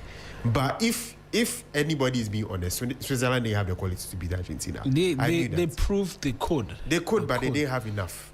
That's the thing. A lot of people. I've seen a lot of people make different comments about the Embolo second card and all of that. It's fair because it was either it goes against the Argentine player getting a yellow card, which is not good on him, or it goes to the person who decided to dive and cause that yellow card in the first place. So it's a fair decision, whatever the case. It's fair. He had to be out, but I feel it's going to be. It's going to drag into extra time. Who do you see winning? Who do I see winning? Yeah, whoever scores first. And this time, I'm putting agenda and bias aside. Whoever scores first will win this game. I feel Jude Bellingham would have a lot on his shoulders. Man, no stress. England is taking and Harry Kane as well. They will have a lot on their shoulders. But I'm pretty impressed with how Jude Bellingham is handling things, because before the World Cup, some people did not even want him to be part of the squad. Others wanted him to be on the bench, but he's proven that he's actually world-class and in the running for the Ballon d'Or. Who? Jude. Let's see. Let's see how it goes. But Right? I said whoever scores first will win this game. Whoever scores first wins the game. It will be a difficult one. It will be a difficult for us. Another extra time. For us with leanings into the game. No, it's boring. It will be boring football. It will be a difficult game, but let's see how it goes. Right? Difficult and boring. Let's add the boring. Let's see. Oh no, it will not be short of. It will not be boring. It will be boring. It will be exciting. That I can say. But let's see how it goes. Commonwealth. Finally, the Commonwealth Games is up next. Team Ghana, we've released our squad. What's it looking like? Yeah, they actually released the squad very early this morning. I woke up to it, and the breakdown of the squad that includes 13 athletics athletes. That includes Abdurrashid Saminu, our current 100-meter record holder, Joseph Polamwa, who won bronze in the previous Commonwealth Games. Benjamin Azamati is back. I did talk to him on the side. He said he's feeling good because he missed the 2026 Athletics Championships due to injury. But now he's back, he's fit. Fantastic. And he's ready to go. There are boxers as well, about 10 boxers. There's one who actually won bronze in the 2022 edition. He's back, and he's their team captain as well. There'll be athletics, para-athletics as well, para-swimming. There'll also be swimming, judo, and the likes. 9 disciplines. That will be where Ghana will be competing in out of the 10 available. And so hopefully Ghana brings in medals because athletics is where really we've been, and then boxing. But I don't know, boxing we've struggled for some time now to be able to field very good athletes. So it's looked like athletics, the 4x100 is really where hopes have been for a very long time. But hopefully we see how it goes. I think the only thing I'm going to say in addition is matters of funding. Please. We will not come back here and we'll be asking where is funding for the persons who are going. Please, the government. We will not at all. The government's budgeted 11 million Ghana cedis for that, and releases should go in that regard. Releases should be early, timely. It's a ministry for sports. Yes, it's not a ministry for the Black Stars. And so once the budget has been made fantastic, kudos to the sports ministry. If you do it well, we'll congratulate you because we need to give them a fair chance at being able to go and nick it. Let's not send the team there 3 days to the start of the race. Yeah. If we can, 2 weeks. They are acclimatized to the system, they are training, and then we're getting ready to see medals come our way. That's all we're saying. We love sports in this country. Let's put our money where our mouth is all we're saying as well. Bill, big thank you as well. Tomorrow we'll be here. We'll preview that game a bit more in terms of proper. We'll get injury updates and then we'll see what happens, right, with respect to France taking on Spain as well. But as always, it's a great chat. It's a great chat. And you'll be back again tomorrow as well. But you didn't tell me about how your weekend went, too. You were just saying it was calm. It was calm. I know where you're passing, but in fact, close the segment. I'm not closing the segment until you tell me how the weekend Charlie, close the segment. Thank you. Close out. That's Billy Shen with the very latest in the world as well. A bit of mischief on my part. What's the name? Oh, yeah, Charlie, Phil, stop making this argument. 100 cities. Messi will give you that 100 cities back.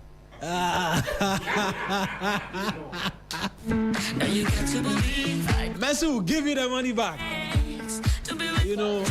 I said the good Lord said we will be winning. We have been winning. We are winning, and we will continue to win since 2021.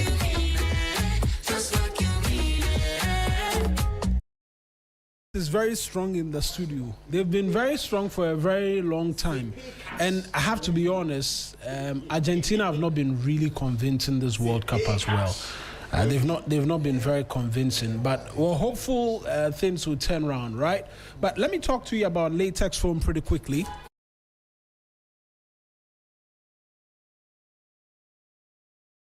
content creation and the live streaming of the FIFA World Cup final on a giant screen. It's more than football. It's networking, fun, and unforgettable vibes. Hey, 19 July 2026. Time is 3 p.m.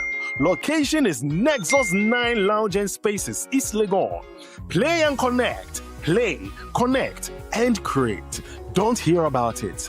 Be there. Content creators and football lovers, are you ready? Creator Cycles is back with Play and Connect 3.0, the Creator Cup Jersey Edition. Get ready for an unforgettable afternoon where football passion meets content creation. Rock your favorite football jersey, challenge your friends in a PlayStation battle, enjoy arcade games, creator collaborations, amazing content creation, and the live streaming of the FIFA World Cup final on a giant screen. It's more than football. It's networking, fun, and unforgettable vibes. Hey, 19 July 2026. Time is 3 p.m. Location is Nexus 9 Lounge and Spaces, East Legon. Play and connect. Play, connect, and create. Don't hear about it. Be there. Content creators and football lovers, are you ready? Creator Cycles is back with Play and Connect 3.0, the Creator Cup Jersey Edition. Get ready for an unforgettable afternoon where football passion meets content creation. Rock your favorite football jersey, challenge your friends in a PlayStation battle, enjoy arcade games, creator collaborations, amazing content creation, and the live streaming of the FIFA World Cup final on a giant screen. It's more than football. It's networking, fun, and unforgettable vibes. Hey, 19 July 2026. Time is 3 p.m. Location is Nexus 9 Lounge and Spaces, East Legon. Play and connect. Play, connect, and create. Don't hear about it. Be there. Content creators and football lovers, are you ready? Creator Cycles is back with Play and Connect 3.0, the Creator Cup Jersey Edition. Get ready for an unforgettable afternoon where football passion meets content creation. Rock your favorite football jersey, challenge your friends in a PlayStation battle, enjoy arcade games, creator collaborations, amazing content creation, and the live streaming of the FIFA World Cup final on a giant screen. It's more than football. It's networking, fun, and unforgettable vibes. Hey, 19 July 2026. Time is 3 p.m. Location is Nexus 9 Lounge and Spaces, East Legon. Play and connect. Play, connect, and create. Don't hear about it. Be there. Content creators and football lovers, are you ready? Creator Cycles is back with Play and Connect 3.0, the Creator Cup Jersey Edition. Get ready for an unforgettable afternoon where football passion meets content creation. Rock your favorite football jersey, challenge your friends in a PlayStation battle, enjoy arcade games, creator collaborations, amazing content creation, and the live streaming of the FIFA World Cup final on a giant screen. It's more than football. It's networking, fun, and unforgettable vibes. Hey, 19 July 2026. Time is 3 p.m. Location is Nexus 9 Lounge and Spaces, East Legon. Play and connect. Play, connect, and create. Don't hear about it. Be there.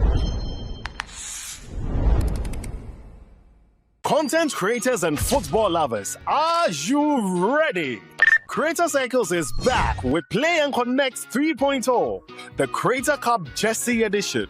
Get ready for an unforgettable afternoon where football passion meets content creation. Rock your favorite football jersey, challenge your friends in a PlayStation battle, enjoy arcade games, creator collaborations, amazing content creation, and the live streaming of the FIFA World Cup final on a giant screen. It's more than football. It's networking, fun, and unforgettable vibes. Hey, 19 July 2026. Time is 3 p.m.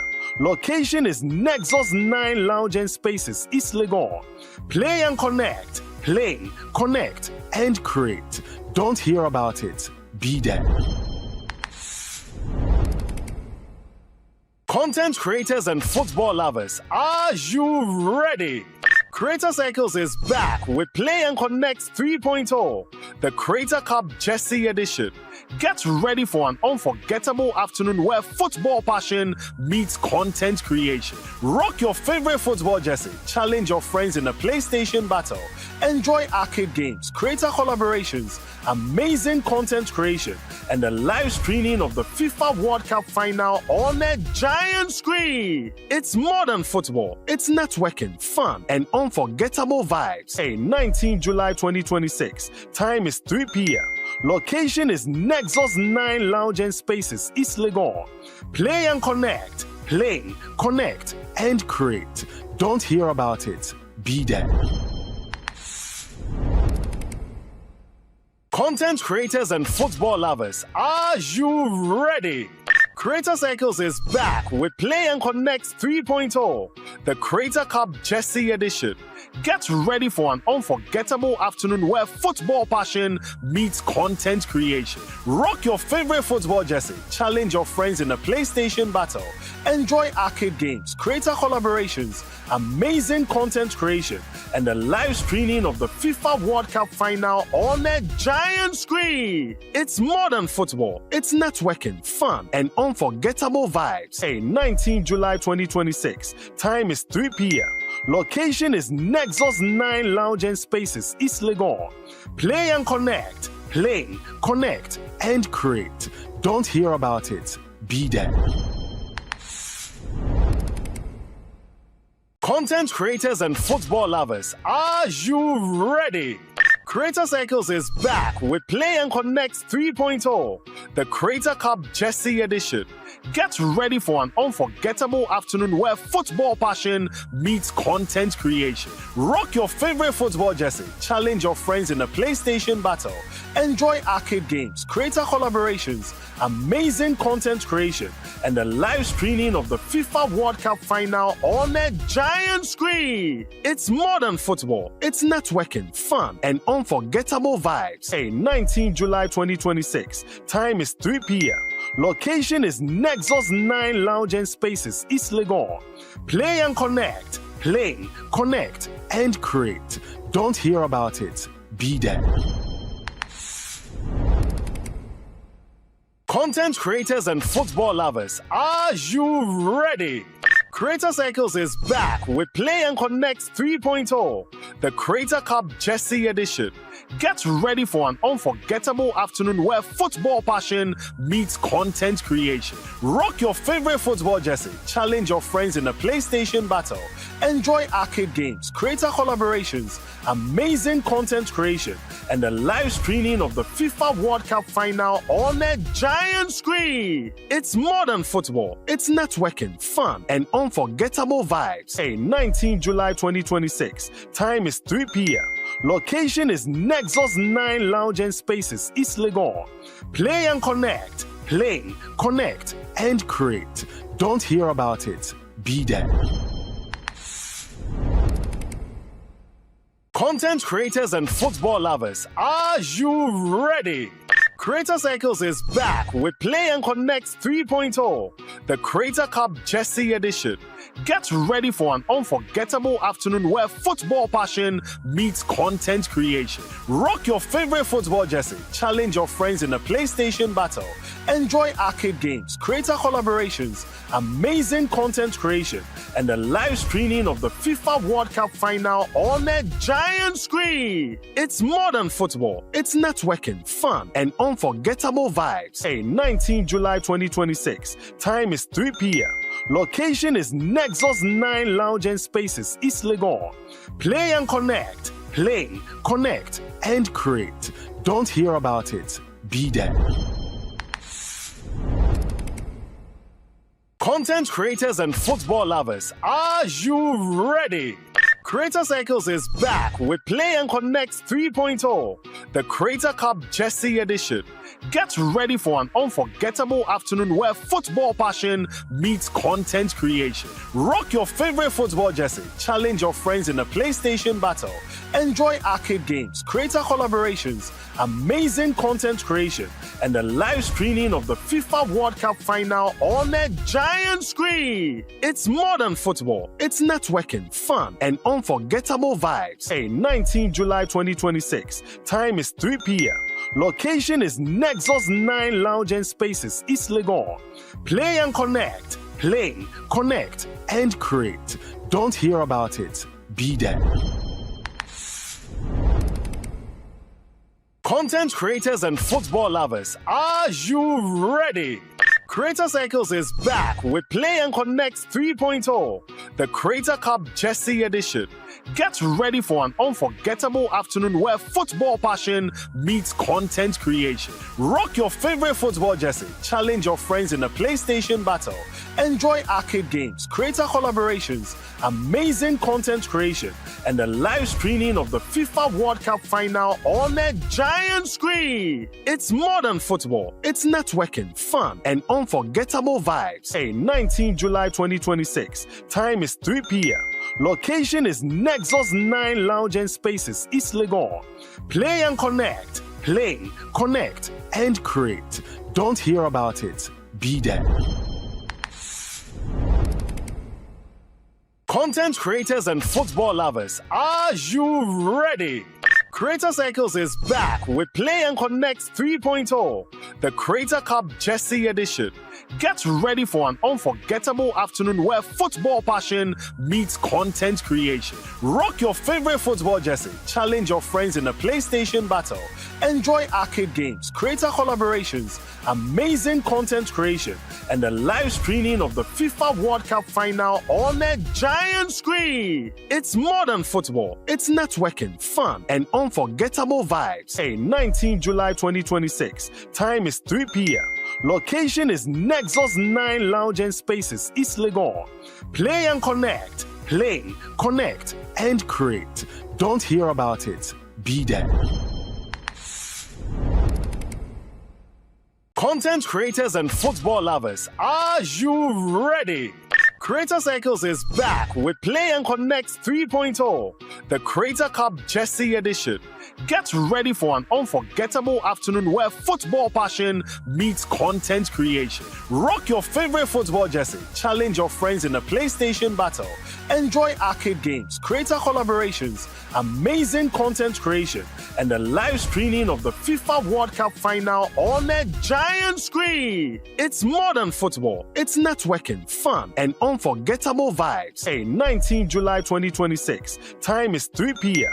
Location is Nexus 9 Lounge and Spaces, East Legon. Play and connect. Play, connect, and create. Don't hear about it. Be there. Content creators and football lovers, are you ready? Creator Circles is back with Play and Connect 3.0, the Creator Cup Jersey Edition.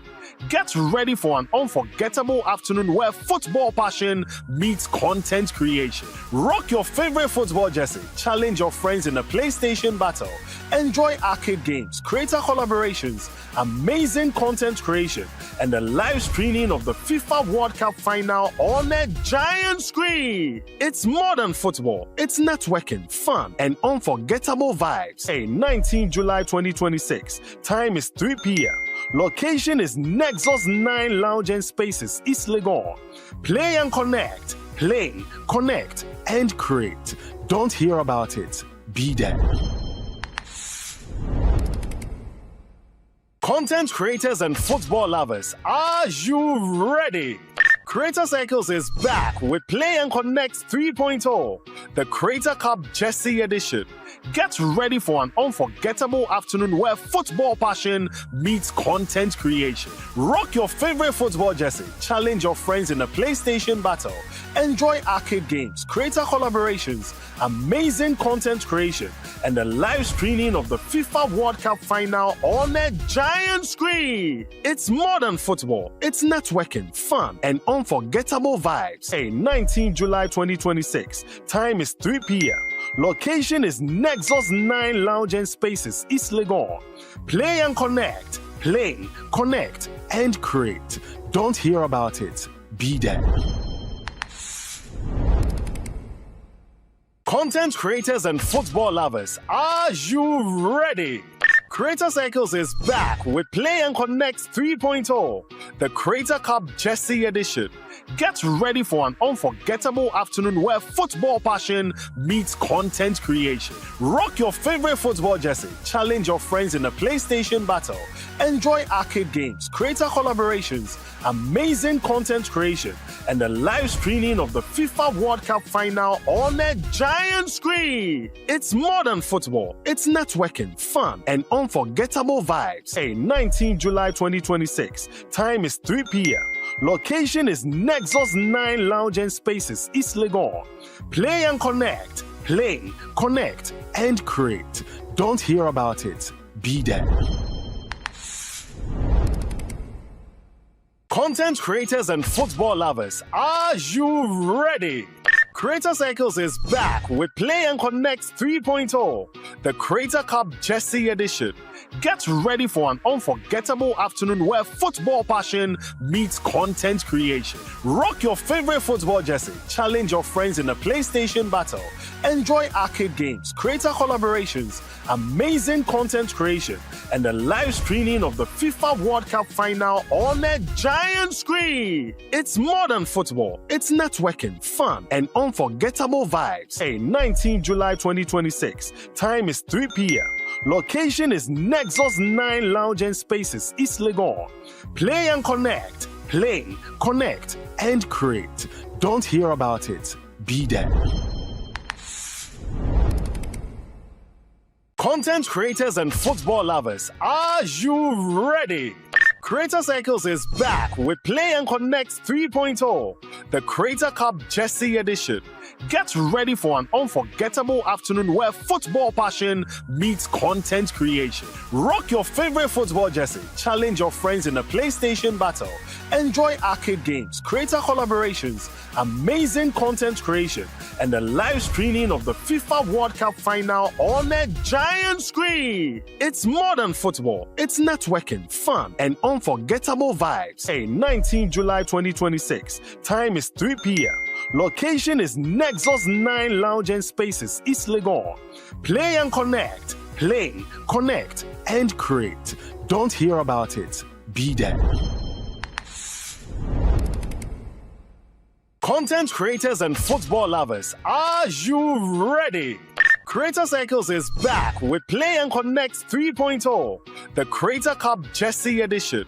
Get ready for an unforgettable afternoon where football passion meets content creation. Rock your favorite football jersey, challenge your friends in a PlayStation battle, enjoy arcade games, creator collaborations, amazing content creation, and the live streaming of the FIFA World Cup final on a giant screen. It's more than football. It's networking, fun, and unforgettable vibes. Hey, 19 July 2026. Time is 3 p.m.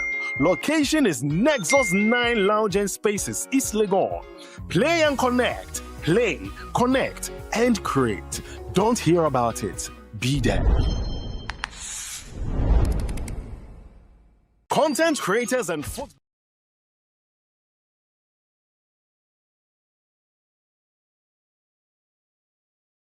Dr. Stephen Panti Saka is a member of the NDC's communications team. Gentlemen, good morning to you. I trust that all is well. The weekend has been good.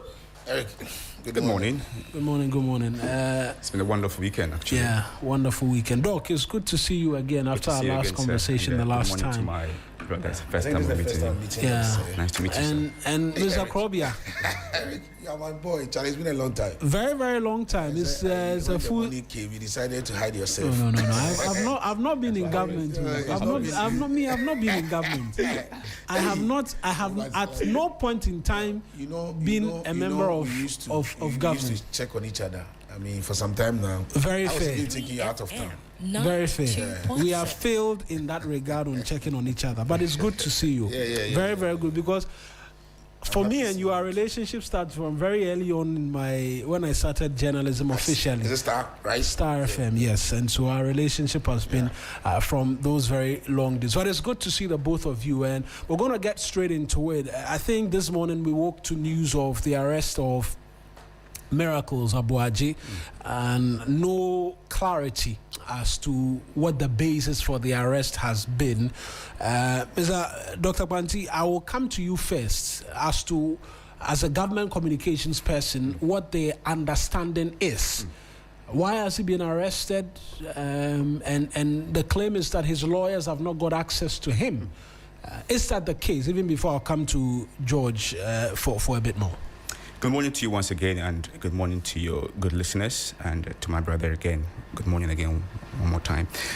Look, this just broke, and I don't think my pay grade is high enough for me to be able to sit here within 12 hours and speculate as to why Miracles has been picked. Let me place it on record that Miracles is one of the guys I admire profoundly, particularly considering what stage he came into politics and the way he shot up out of nowhere. I admire him for that. He's an astute communicator and a bruising one as well. And let me place on record that we in the NDC admire Miracles. Obviously, it's just broken. And as I've said, my pay grade is not high enough to be able to tell you within 12 hours why Miracles has been picked up. Because it's a big fish, obviously, its speculation is rife. And it's important that we actually talk about it.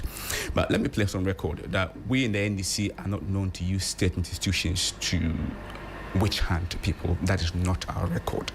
All right. And so we know that everybody who has had issues in recent times have been given due process. And so we know Dubois-Hini, for example, who is on bail and has gone through due process. We know Bawuntumi, who is going through due process.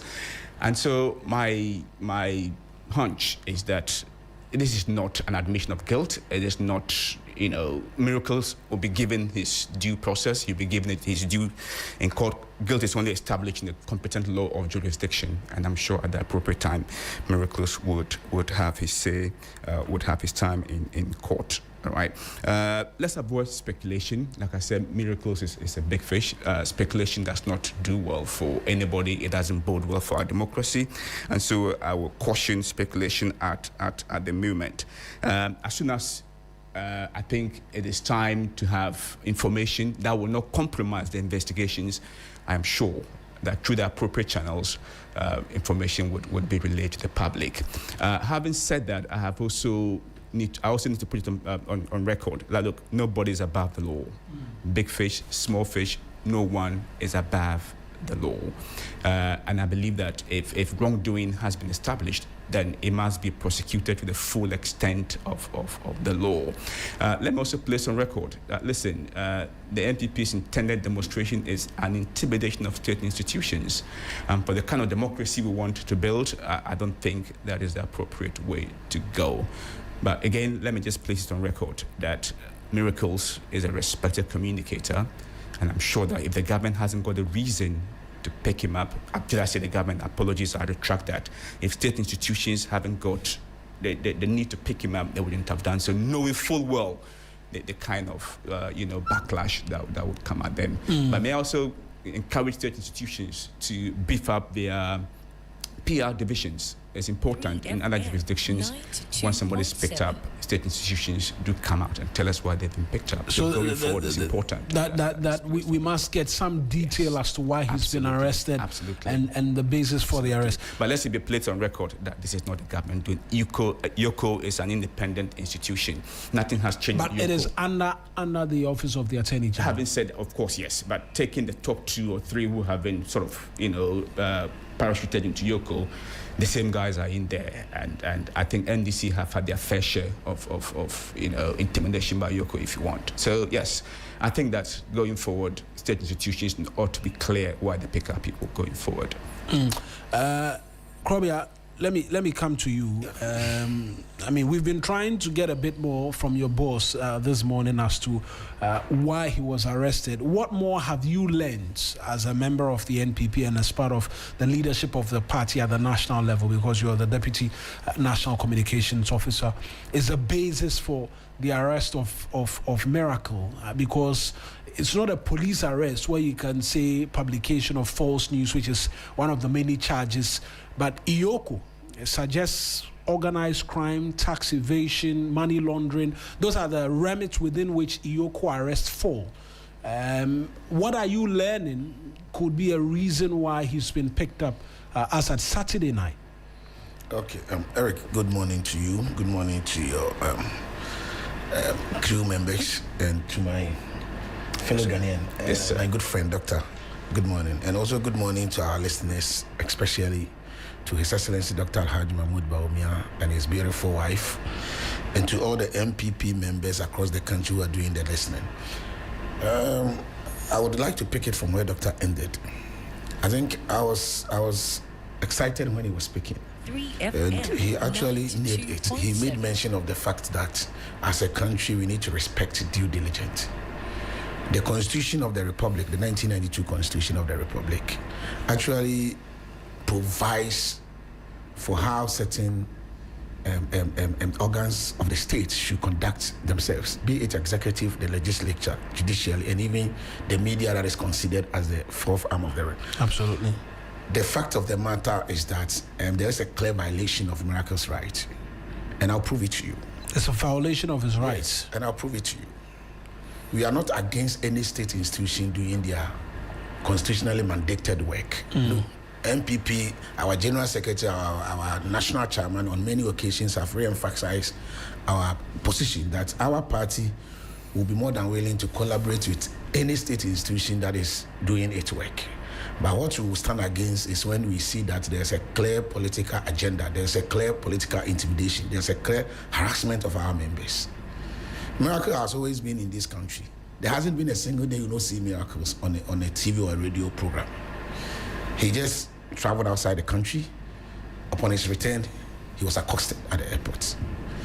In fact, when you read the 1992 Constitution, Article 19, Clause 2, it's clearly stated, and I want to read to you. If you have your Constitution, you can also move along. I have a Constitution. When you read the 1992 Constitution, Article 19, 2C, innocent until proven guilty. Presumption of innocence. It is clearly stated. Then you move to D. Be informed, or say a person that is accused of any wrongdoing must be informed immediately in a language he or she understands and in detail of the nature of the offense charged. Then you read the E. He or she must be given adequate time, facilities to prepare for his defense. And what is of interest to me is the F. Or say, be permitted to defend himself before the court in person or by lawyer of his choice. As at the time Miracles was accosted, was arrested, in fact, his legal team has been denied opportunity or access to him. That is a clear violation of his rights. His wife and family have been denied access to him. That is a clear violation of his right.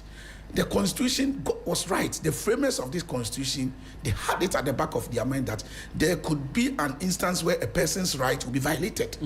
So for the mere fact that a person is being accused of wrongdoing does not make the person guilty of that offense. And I think Doctor did justice to that. You remember the famous Martin Pegu 48-hour rule and all of that. You see, our Constitution is a living organism. We are living in a community where we know that people naturally can be accused of things that they have nothing to do about it. I will not sit here and say that Miracle is a saint. No. In fact, I do not have even idea of what the issues are. But what I know for a fact, and as a student of law, is that IOCO clearly has violated Miracle's civil rights by refusing to tell him, refusing him access to his lawyer, by refusing him access to his family, especially the wife. That is not how it should be. That is not how it should be. Miracles is not a hardened criminal until a court of competent jurisdiction will prove such. He cannot be considered as a hardened criminal. And I like it. I like the respect that Doctor attached to it. This is a national communicator of an opposition party. In fact, he speaks for the former vice president of the republic. The MPP, we are not against the states, okay, doing its lawful work. We are not against that. We understand that once you offer yourself to serve in a public office, you must always avail yourself of accountability. That we know. But look at what is happening in the country. Look at what is happening in the country. And let me say this in tree. Yes, I said the Ponkodia, Ankan Oponkoneton, Enka Okonfuonsum. Power is transient. Power is transient. Today, the NDCs, they are in office. They should not assume that they are going to stay in power forever. They should not. They should not assume that they are going to stay in power forever. They were just given a 4-year mandate to rule this country. They were given a 4-year mandate to govern this country. It looks as if the president and the government is doing everything humanly possible to silence the voices of their opponents. It appears to me that the president wants to reintroduce the culture of silence in this country. Isn't that a stretch? Because this is Iyoko we are talking about. Now, I'm speaking from a number of cases that have happened. Look at what they did to Hanan. A court granted him permission to be able to travel. Look at how they arrested him at the airport like a criminal. My brother, this is not nice. The fact that we are politicians does not make us enemies. I sit in the studio with Doctor. We can differ in opinion. We can have various appreciation of the issues. He may have his point, I may have my point. Fair. That does not make us enemies.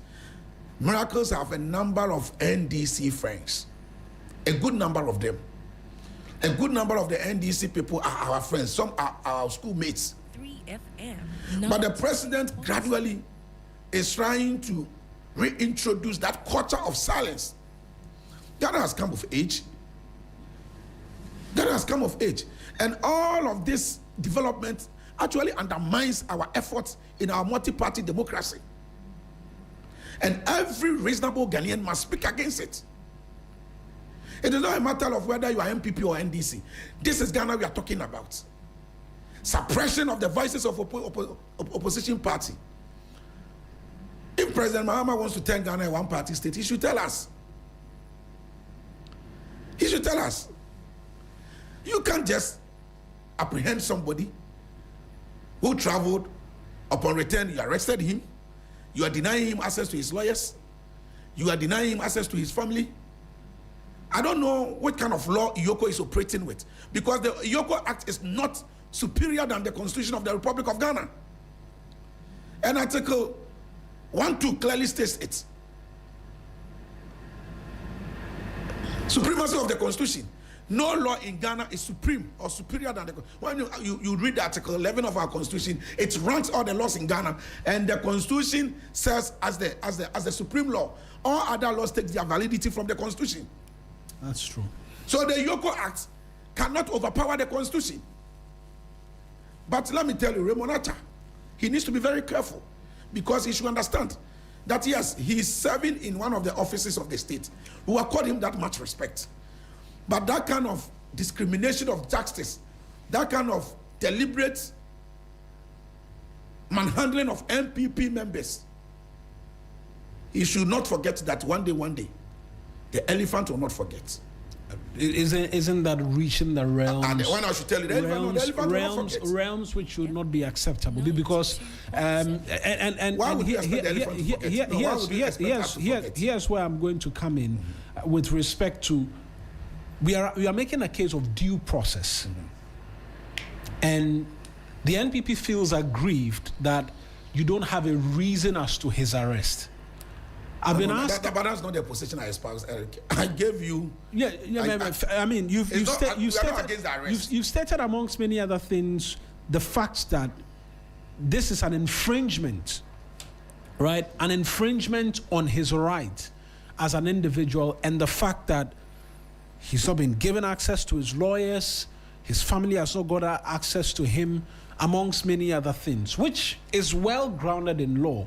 The point I'm raising is the absence of knowledge as to a subject matter does not mean it does not exist. Making the argument that the fact that you and I both cannot speak directly to whether or not he's been granted access to his lawyers even as we speak, it's not a justification to say we will not forget and someone must be careful. It's the point I'm making. Krobia. Eric, when you had listened to me carefully, you understand that I wasn't against the arrest. Absolutely. I mean, I think I've even made that point very indicated clear. in my submission that I do not know what the issues are. I stated it clearly. And as a student of law, I cannot be naive about this. There are several reasons why you can be apprehended. But I am saying that you must state the charges, the reasons why you are apprehending the person, Fair. the reasons why you are arresting the person. Absolutely. And this is not me saying, this is a provision in our 1992 Constitution, 19. which is the grand norm of all our laws. It is the superior law on the land. No other constitution supersedes the Constitution. So if the Constitution is providing the guidelines, you cannot come and use an Yoko Act to be doing what you like. And that is the position I'm espousing. Very clear and simple. I am not here to say whether Miracle is guilty or not guilty. It is not within my means and powers to do that. Right. But it is within my means to reference the Constitution and to question the actions of Yoko. You are arresting somebody. What is the crime? What is the offense? It's been almost 24 hours now. It's been 24 hours because it's been 24 hours, night, right? And not even a statement. And I agree with Doctor when he said that the PR division of these various security agencies must be up and doing. Must be up and doing. What are the offense? Why are you denying him access to the lawyer? So within the 24 hours, you mean the family cannot have access to him? So you know he's not going to drink water. He's not going to eat any food. Or you want to force him to eat the food and water that you are going to serve him? Come on, we are in this country. Let's all be fair and honest. And that is why I'm saying that whatever treatment they are meting out on MPP members, they should understand that tomorrow is pregnant and the elephant will never forget. Let me also make reference to this statement. A young lady, Camilla, was picked up simply because somebody made a statement, and this statement has been in the media domain for some time now. A pastor who claimed that he slaughtered 32 cows in support of NDC's spiritual agenda. That pastor wasn't picked up. Somebody made reference to that statement, and that person has been picked up. That is a selection application of justice. And the Constitution speaks against that. You cannot do that. You cannot do discrimination when it comes to application of justice. We have one law. We have one Constitution. Everybody is under that Constitution. Everybody. Nobody is powerful. Nobody is superior. Not even the president is above the 1992 Constitution of the Republic. So if justice must be served, there must be equity, there must be fairness, there must be just. Fair. What you asking? So the point I'm making is very simple. We as a party, we've been very, very, very, very tolerant. And trust me, if you really want to, be honest, you appreciate the fact that the MPP has been very honest. The MPP has, we have cooperated so well. And we are not going to stampede any state institution from doing their work. But we want to reference and tell the government that that selective application of justice, that intimidation strategy, that political harassment, persecution must stop. It must stop. Miracles is not noted to be a hardened criminal. We all know who Miracles is in this country. We all know Miracles. He's not running away to anywhere. He's not running away to anywhere. This is a young man whose only offense is that he speaks for MPP. He speaks for Dr. Mahmoud Bawumia. Right. So he becomes a target for government. Come on. All right. That must be condemned by all reasonable members in our society. Doc, I'm going to come to you again because the suggestion is that this is political witch hunt. You're seeking to silent dissent. Miracle speaks for the NPP. Krobia has linked the alleged pickup of another lady who made certain public comments by national security, amongst others, and is pointing in one direction that look. And when I spoke to his boss earlier this morning as well, the claim was the same, that look, you are silencing dissent amongst many other things, and this should not be the way this government goes. I think one of the things you would place on record is that if you cut President Mahama's skin, you will not see a blood of an iota of blood of intimidation or revenge in him. That is not who he is. All right. Look, if any party wants to drive Ghana towards a one-party state, it is the NPP. What did not happen under NPP? People were picked up in churches, not airports, in churches.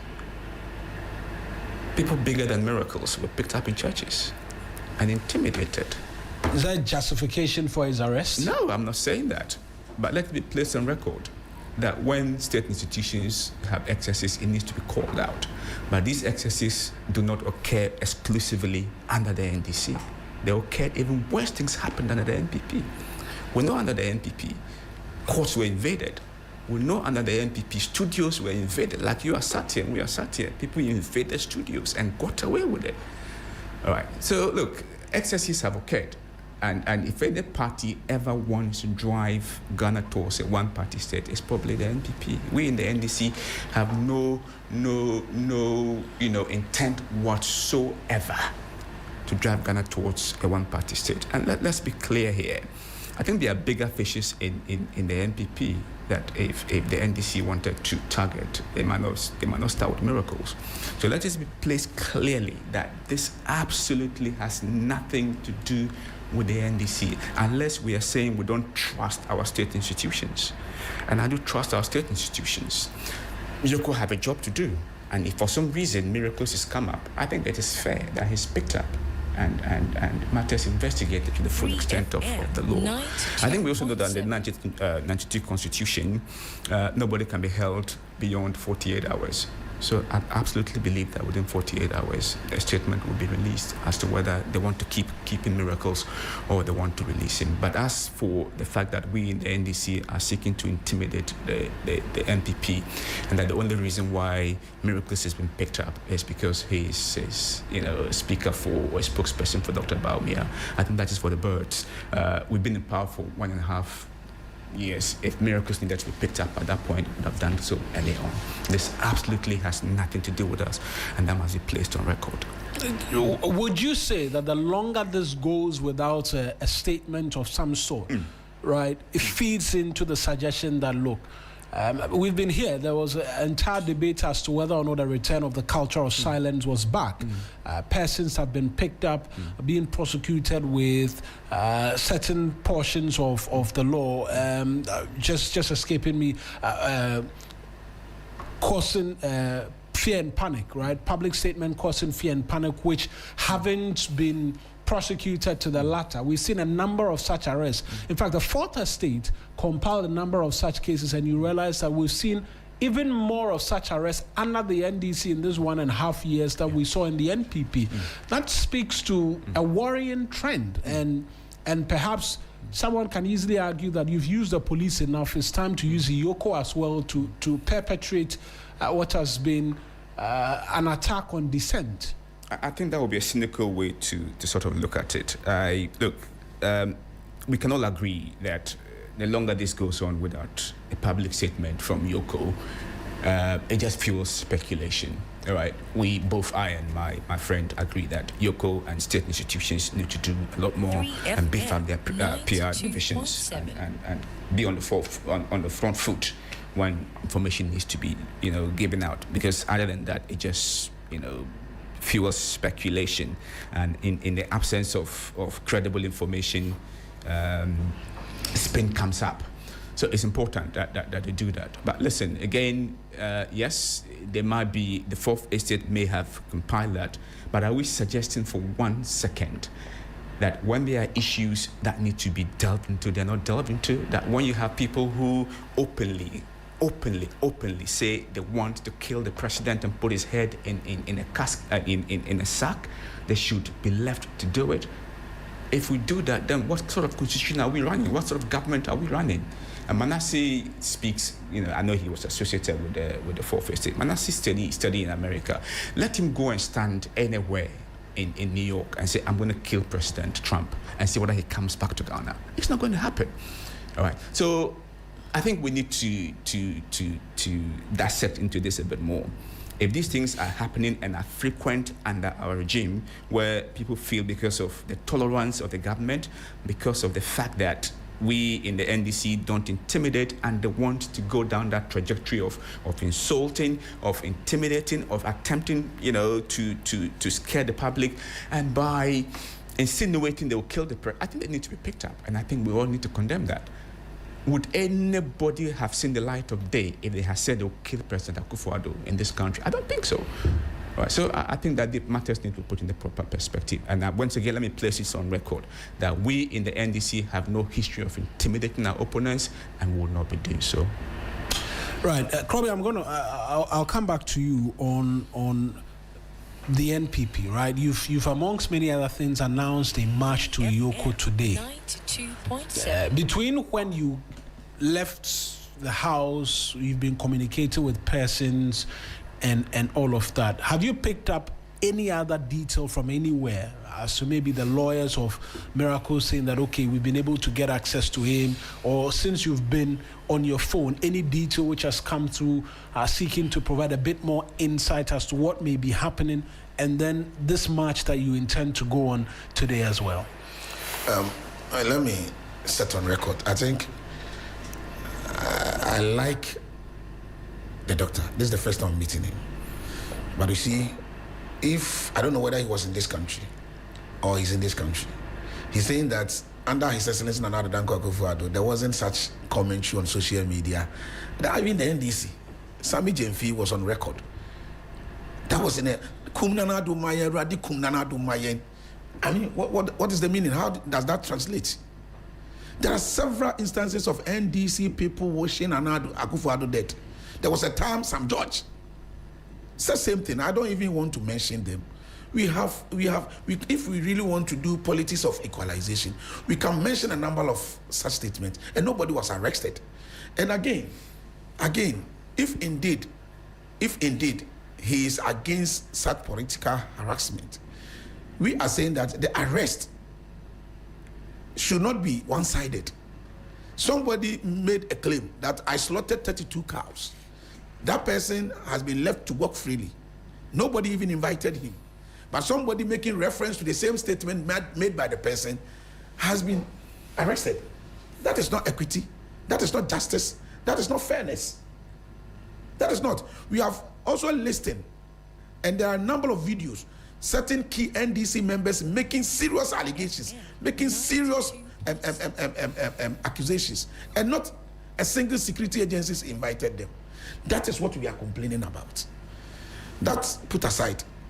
You asked whether I am aware of some arrangements in respect of march or what demonstration. Yeah, I mean, we've been told you are going to march to Yoko today. This is not even MPP marching. This is for Ghana. This is for Ghana. There is a clear attempt by the government of Ghana, by the President John Dramani Mahama and his government, to undermine the 1992 Constitution. Do you know that when a government or a president, or let me say an executive body or any of the arm of government decides to undermine the Constitution, it's a crime? Are you aware of that?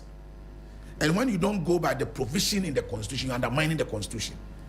When a Constitution clearly provides for how cases should be handled or give guidance as to how matters should be handled, and you as an actor, as somebody that is supposed to enforce the Constitution, as somebody that's supposed to ensure that there's the rule of law, there's respect for the Constitution, you undermine the Constitution, that in itself is a crime.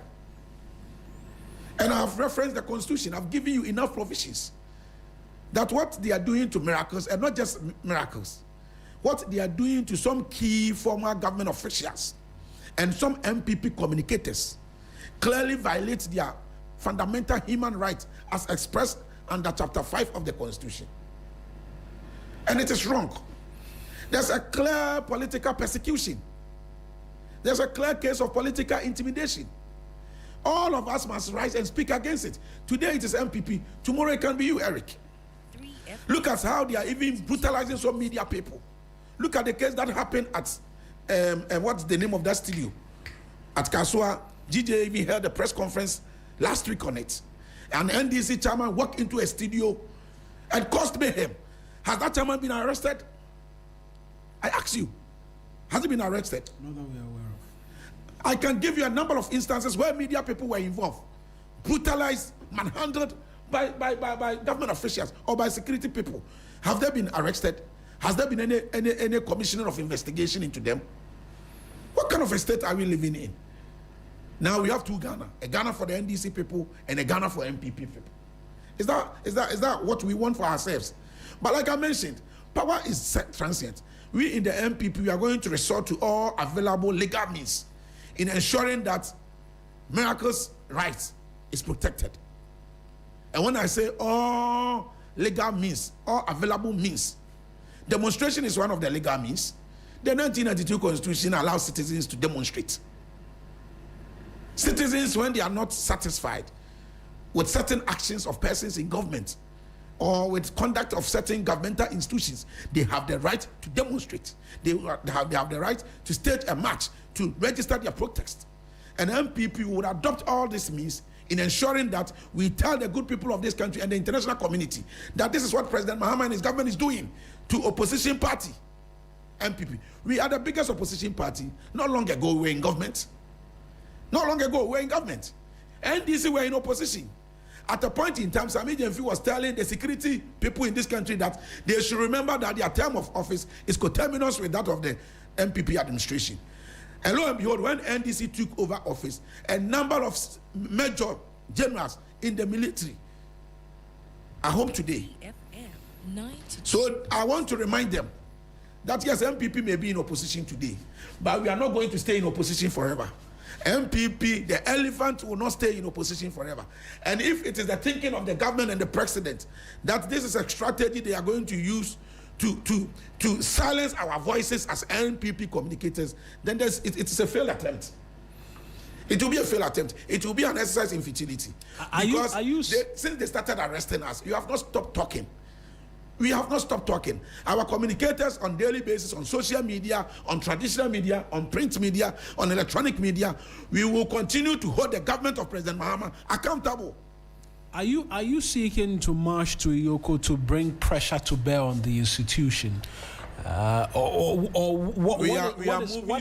What is this march supposed to do? This morning we are moving to Yoko's office. We'll go there. We'll demand the immediate release of Dennis Miracles Abuaji. And you see the funny thing, Miracles has always been around. Just yesterday he announced that he'll be contesting for the National Communication Director position. They decided to manhandle him. They decided to, I don't know whether the announcement became a nightmare for them or something.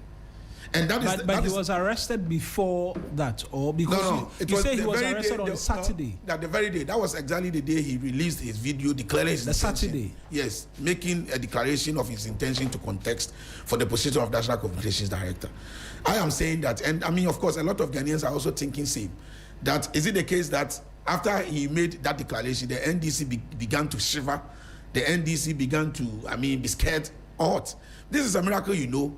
He has always been in the media space with all your NDC communicators. Is that not then the basis to suggest or to tell you that there could be a reason why he's been arrested? I'm not even interested in knowing the reason, my brother. As for the reason, I don't even want to assume, because I respect the laws. I know what the laws are meant for, and being a former government official, at least he served in a certain office. I don't know what might have taken place, but we are saying that clearly the conduct and the action of Iyoko clearly violates the young man's rights. Fair. And I have referenced the provision in the Constitution that supports my argument. That supports my argument. And there are a number of provisions I can give you, but these are the basic ones. You get it? These are the basic ones. So I am calling on every reasonable member of our Ghanaian society that you must all rise up to condemn what is happening. And there's this a famous statement. They came for the Jews, I did not talk. They came for the trade unionists, I did not talk. They came for the religious leaders, I did not talk. By the time they came for me, nobody was there to defend me. Martin Luther King, right? Nobody was there to defend me. So don't think that today it is the MPP people they are chasing, it is the MPP people they are harassing, it is the MPP people they are persecuting. So you have no business in talking about it. Tomorrow they will come after you. And by that time, nobody will be there to speak for you. Nobody will be there to fight for justice for you. Nobody will be there to demand for your freedom and rights. Clearly, I mean, right from the time NDC John Mahama took over office, it appears to me that the agenda was the opposition party. You made a number of promises, lofty promises to the good people of this country. None of these promises you've been able to deliver. And all you could do to praise your supporters who are so disappointed, who are so, angry, is to use MPP people as a ransom.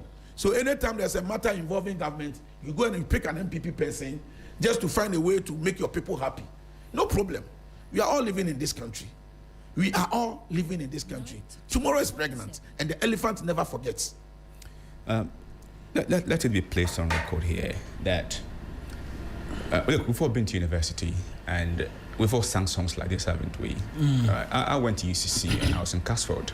And it was that time UCC was shifting the grade boundaries from 70 to 80. And we sang songs like that. Look, it's much ado about nothing.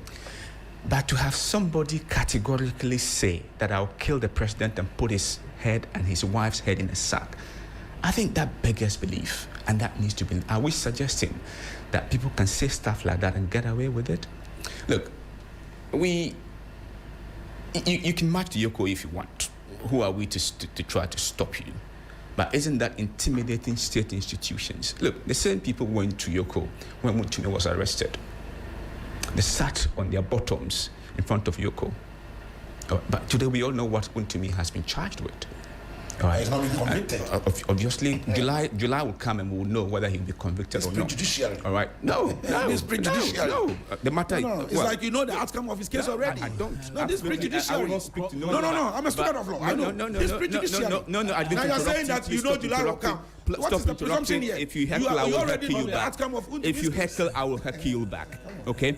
So, look, these guys went to Yoko and sat on their bottoms and said Untumi ought never to have been investigated. But we all know that cases have been established in court. We are waiting for the ruling to happen. And when the ruling happens, we'll all know which way it goes. I can't sit here and say which way it is going to go. And to say that we in the NDC have failed to deliver on our promises, that is why we are absolutely not. What is the CD-dollar ratio today? What was it under your regime? What are fuel prices today? What was it under your regime? What is inflation today? What is it, or what was it under your regime? So look, as far as the macroeconomic targets are concerned, the big issues are concerned, we have delivered. And that is why the good people of Ghana will give us another mandate in 4 years' time or in 2 years' time. So look, don't even attempt to compare your governance, which took us into junk status, to the good governance of President Mahama. No, absolutely not. Right. 9:10 here on the 3FM Sunrise. In the last 30 plus minutes, we've been having conversations in relation to the alleged arrest of Dennis Miracles Abuaji.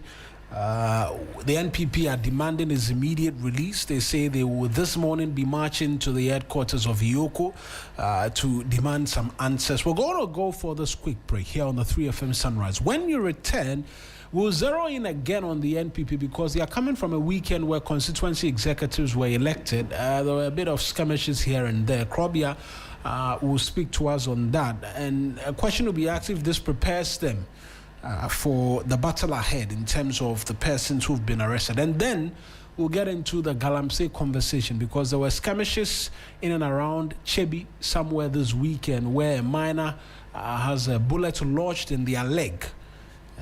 Where are we on that, and where are we on the fight against Galamsey as well? Stay with us. The 3FM Sunrise.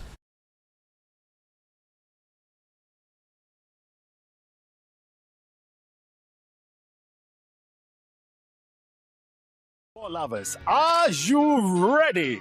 Creator Cycles is back with Play and Connect 3.0, the Creator Cup Jersey Edition. Get ready for an unforgettable afternoon where football passion meets content creation. Rock your favorite football jersey, challenge your friends in a PlayStation battle, enjoy arcade games, creator collaborations, amazing content creation, and the live screening of the FIFA World Cup final on a giant screen. It's more than football. It's networking, fun, and unforgettable vibes. Hey, 19 July 2026. Time is 3 p.m. Location is Nexus 9 Lounge and Spaces, East Legon. Play and connect. Play, connect, and create. Don't hear about it. Be there. Content creators and football lovers, are you ready?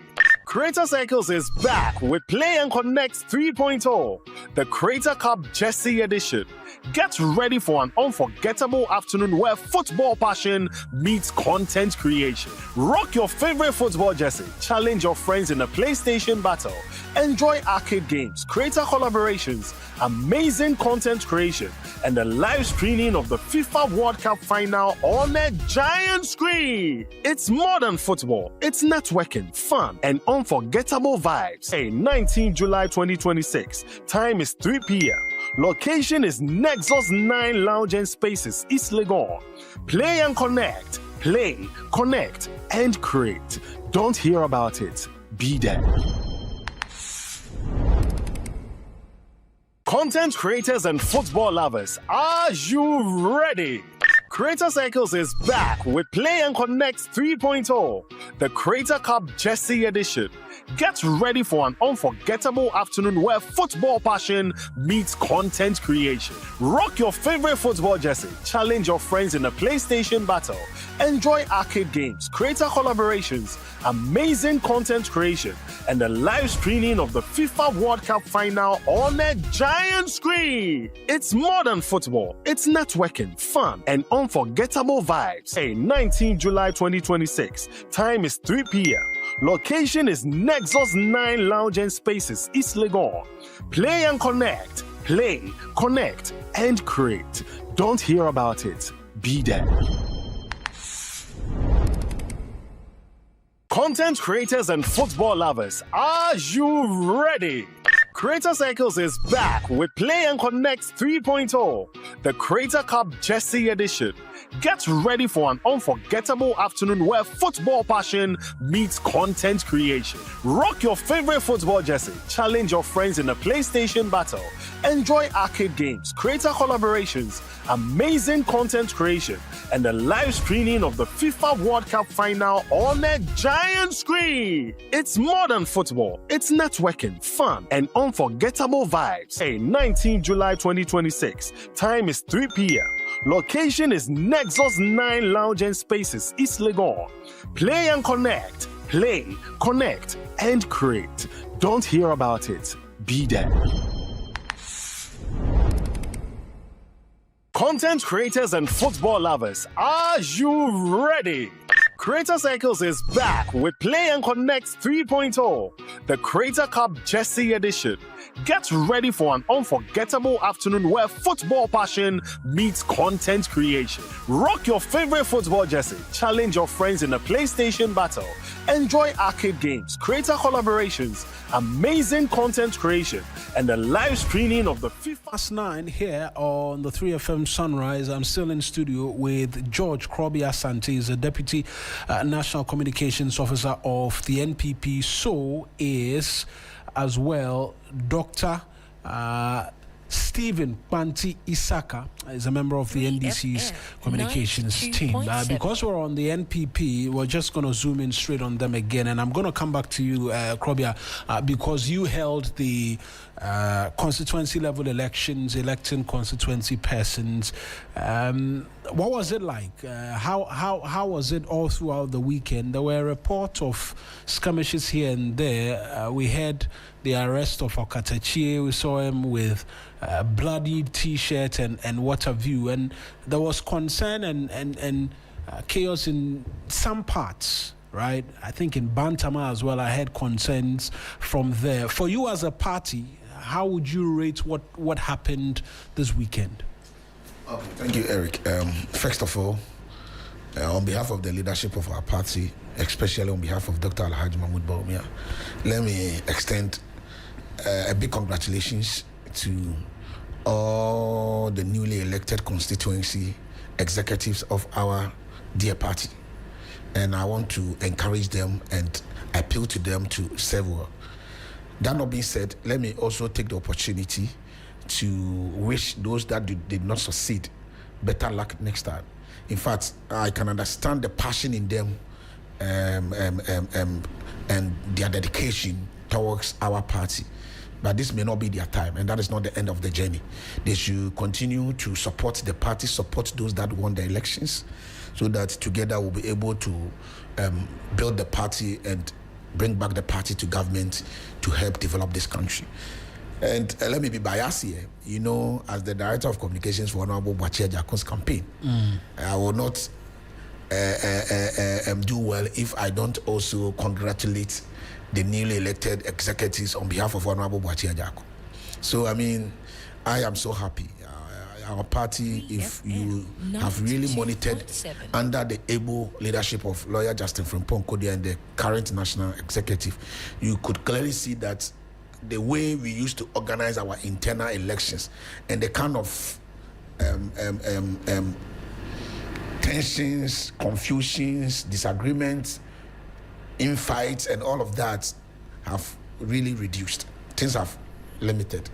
You cannot run elections of these large numbers and you will not record an incident of this nature. But then, if you look at the elections in its totality, the overall performance, okay, because the elections were conducted in 2 days, Saturday and Sunday. So when you really observe how the delegates comported themselves, in fact, right from pre-election, during the election, and even post-election, during the campaign, you could see that a lot of the executives, aspirants were talking more about issues, what they can do for the party at the constituency level.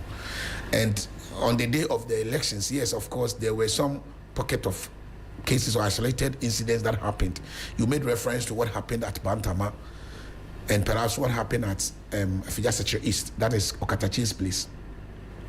In Afidjaseche East, my understanding is that there was a court injunction. In fact, that was what was alleged, and that according to the account given by Okatachi, he was going to submit the court injunction, and I mean it turned out to be something different. I condemn that in all uncertain terms. That shouldn't have happened in the first place. If indeed there was a court injunction, then I do not think that the MPP condone on such, unlawfulness. I don't know. I wouldn't want to be tempted to take sides here. But we know that if there's a court injunction, an injunction is to actually, stop an activity to take place. A lawful means of stopping an activity to take place. So if indeed that injunction was procured lawfully, then I would not want to believe that there was an injunction and yet the people went ahead to conduct the elections.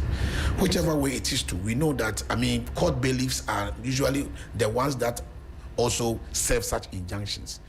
Of course, there have been instances I have personally witnessed where individuals are forced or are given the opportunity to submit whatever orders from the court that there is. But whatever that actually occurred that resulted in what we saw, okay, in circulation must be condemned. That is not what the MPP stands for. And whoever is involved in this activity must put his or her face in shame, but put down his or her head in shame. We do not support such unlawfulness, because election is a contest of ideas. Elections is not about sticks and cat axes. It's not about fighting one another. Okay, I understand that Okatachi has intention of contesting that constituency, and the MP may also be running again. But whichever way it is, the two of you must understand that the bigger picture is the MPP. You cannot, by your actions and inactions, destroy the very thing that you are aspiring or contesting to lead. So whatever it is, I think this shouldn't have happened in the first place. But let me also be honest here. When I saw the videos, I wasn't happy how the police handled the situation. In one of the videos, I saw a lot of blood flowing through Okatachi. In some of the videos, there was somebody that the police had arrested and they were beating him mercilessly. I don't think that is right. Whatever the issues may be, like I said, I cannot sit here and speculate. Right. But whatever the issues may be, the optics that it gave wasn't that good enough. I understand Ghana Police Service, they are very professional when it comes to their work. But I don't know what might have occasioned that action by the police.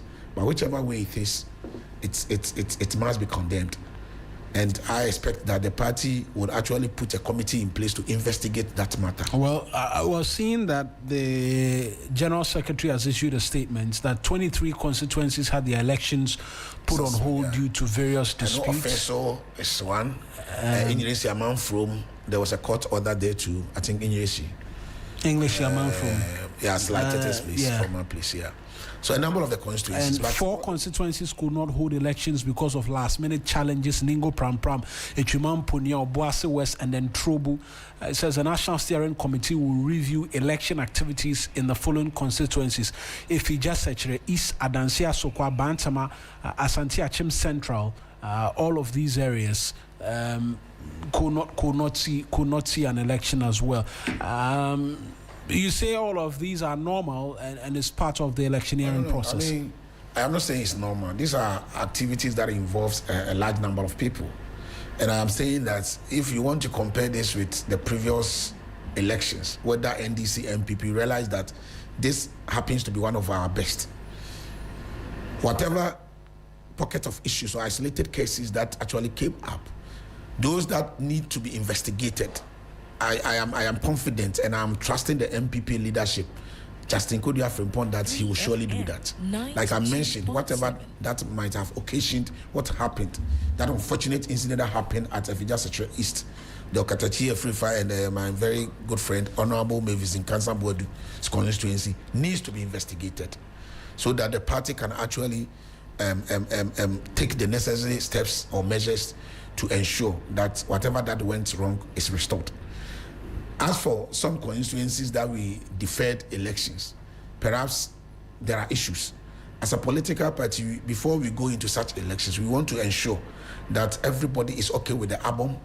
Everything is set. There's free and fairness. Everybody who has interest in contesting. For instance, in the case of English, about 205 people were taken out of the album. That is the understanding we had. So the General Secretary of the party actually put a committee together to meet with the leadership of the constituency and the stakeholders so that they will fashion out ways and means so all the stakeholders can come together and then the elections will take place. So by January, we've conducted the elections Saturday, Sunday. A number of constituencies are done. Just a few constituencies that are yet, a handful of constituencies that are yet to be conducted. But this kind of infight, issues, it's part of the politics. But we've been able to actually minimize such incidents. But I think the national leadership deserves some credit for a human job done.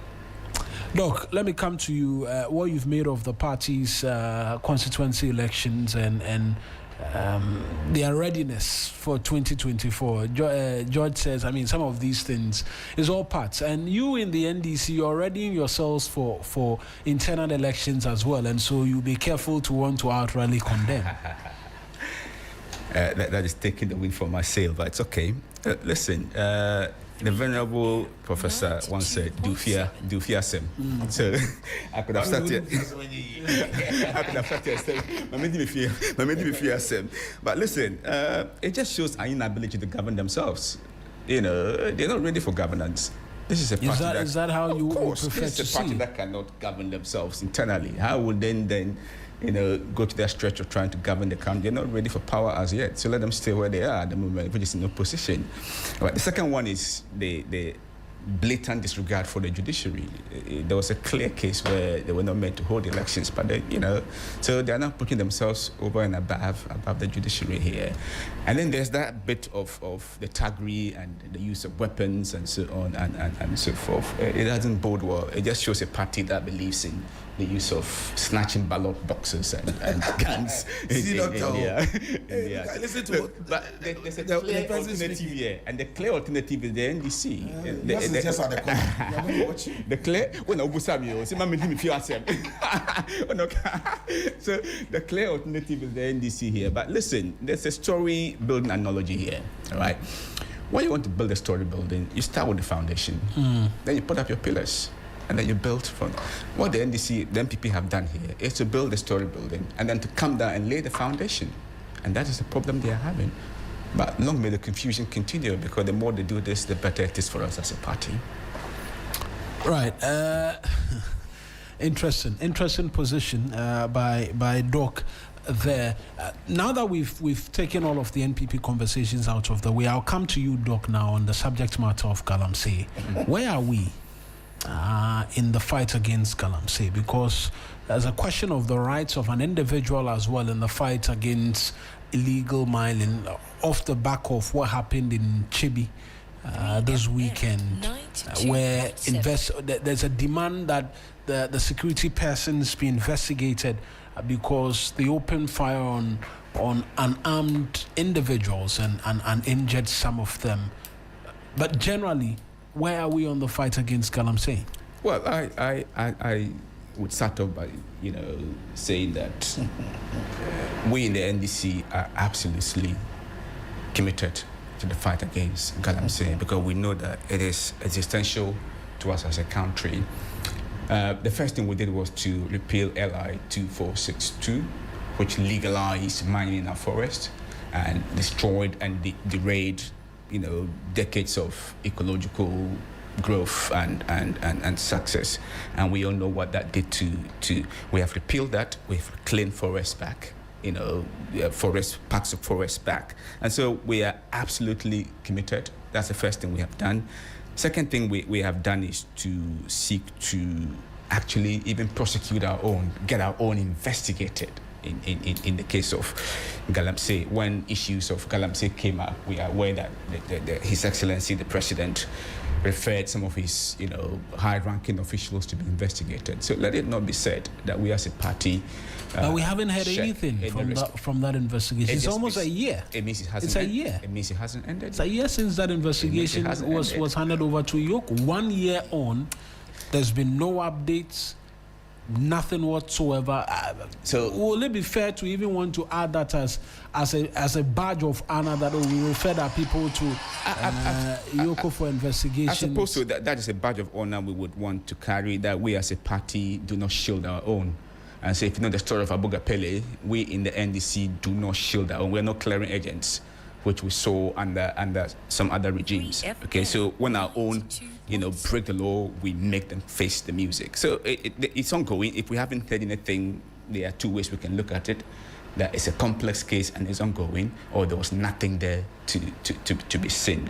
So look, and in the case of NIMOS, we have equipped NIMOS with everything they need to be able to fight Galamsey. We have actually changed the leadership of NIMOS. That is not to say that the previous leader wasn't doing well. Sometimes when you change leaders and you shift and you move, that is why senior managers would often change, CEOs will often change their senior managers just to bring a bit more drive into whatever they are doing. So look, we are absolutely committed to the fight against Galamsey. We have shown that by the repeal of the law. We have shown that by going after our own, along with the days where, regional chairman came onto platforms and showed and this, recklessly showed how much money they had made and so on from gold and so on. We haven't done that, and we don't do that as a party. In the case of that particular incident in Chebi, my checks indicate that NIMOS were going to an illegal site, and they were accosted by the locals in Chebi Zongo who had put up a roadblock. And when NIMOS tried to remove the roadblocks, people came from everywhere with cudgels and guns and so on and so forth. And I think a confrontation ensued, and that then led to a shot being fired.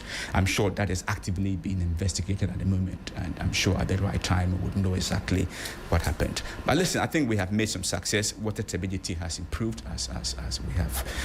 In which areas? Well, if you listen to the EPA recently, I wouldn't be able to mention, but if you look at the EPA reports recently and the EPA boss recently, it is the case that water turbidity has improved generally. And so, listen, we are absolutely committed to this fight. Are we where we want to be in the fight against galamsey? We are not there yet, but are we where we were under the NPP? Absolutely not. George, fight against galamsey. Eric, you see, sometimes I cannot blame doctor, but when I listen to him speak, clearly he's insulting Ghanaians. No, he's insulting us. But you see, there's maybe George wants to insult Ghanaians, so you better tell them you're insulting them because they haven't insulted Ghanaians. In government, there's some issue in government. I don't know for whatever reason. You've been there before. Yes, I don't know for whatever reason. The moment you are in government, you don't. I said you think differently. And you look yourself as if you are all knowledgeable, and the rest of the people living in the country are naive, they are innocent, they are ignorant of whatever is happening. I come from a mining area, and today I can tell you on authority that the NDC party officials are the ones spearheading the galamsey. This is on George, public evidence. Erastus You're a lawyer, George. Give us evidence. It's Erastus. Evidence. The Joy journalist who is actually doing so well when it comes to matters of galamsey has made mention of this several times. There is this young Rasta man yesterday. I watched a video on Snapchat, his video, where he was challenging the Ashanti regional minister, the Ahafuano South. Either is one of the Ahafuano South. And maybe you might have seen that video where he was making allegation that the DCE himself and the MP, they have connived and they are actually embodying the galamsey, taking monies from them. These videos are all out there. They are all out there. Some judge said that fighting galamsey is a matter of political will, and that if the NDC should be given power within the first 3 months of their term in office, they will end galamsey. My brother, I am surprised to hear my good brother here saying that EPA report suggests that the turbidity level of our water has improved. Now EPA is the one that determines turbidity levels of our water. That's a joke. That's funny. That's funny. In fact, our water bodies are suffering from the activities of these galamseys. And now Gold Board, I don't know whether because of the introduction of Gold Board, it appears that the issue of galamsey, the government now is no longer interested in the issue of galamsey. Eric, you are a journalist. You have been in this business for years. The issue of galamsey, is this president, John Dramani Mahama, demonstrated enough commitment, showcased enough preparedness, political will that he wants to end galamsey? Let's be honest. This is a legitimate question begging for an answer. You don't see it from the president. Has the president demonstrated by action or conduct that this is the president, this is the government that really wants to end galamsey? Today, galamsey, no government officials is alleged they are the ones fronting it. They are the ones, as alleged, fronting it. And there are a number of videos on social media. I know you might have come across a lot of them, where people living in the communities. Let me tell you, those doing this galamsey, they are not doing this galamsey in the space. The activities of the galamsey are happening within communities, and the people living in the communities knows the people that are involved in galamsey. So we can sit in 3FM, shape or give the narrative you want, make people all convince ourselves that we can just use words to persuade these people. The people of Ghana, the Ghanaian yesterday is not the same today. Now the Ghanaian today is highly sophisticated. Now because of this, the large numbers of radios and the presence of social media, people do no longer struggle to find information. My mother in Akuase can just pick her phone and watch a lot of videos, get to know whatever is happening around the country. So we should not, as politicians, assume that we can just find a way, do propaganda around this sensitive matter, and then the people will not take us on, or the people will not hold us accountable. Trust me, under the NDC, galamsey is now worse. Galamsey is West. The president, the government of the day, they are not interested in fighting Galamsey. Sam George used Galamsey to secure his position as communications minister. After securing his position, he does no longer care about the environment, how they are destroying the environment, how they are destroying our water bodies, how they are destroying our forest. Because he did propaganda. All he wanted was political power. Now he has gotten political power to enrich himself, and he doesn't care about the ordinary Ghanaian who cannot find potable water to drink.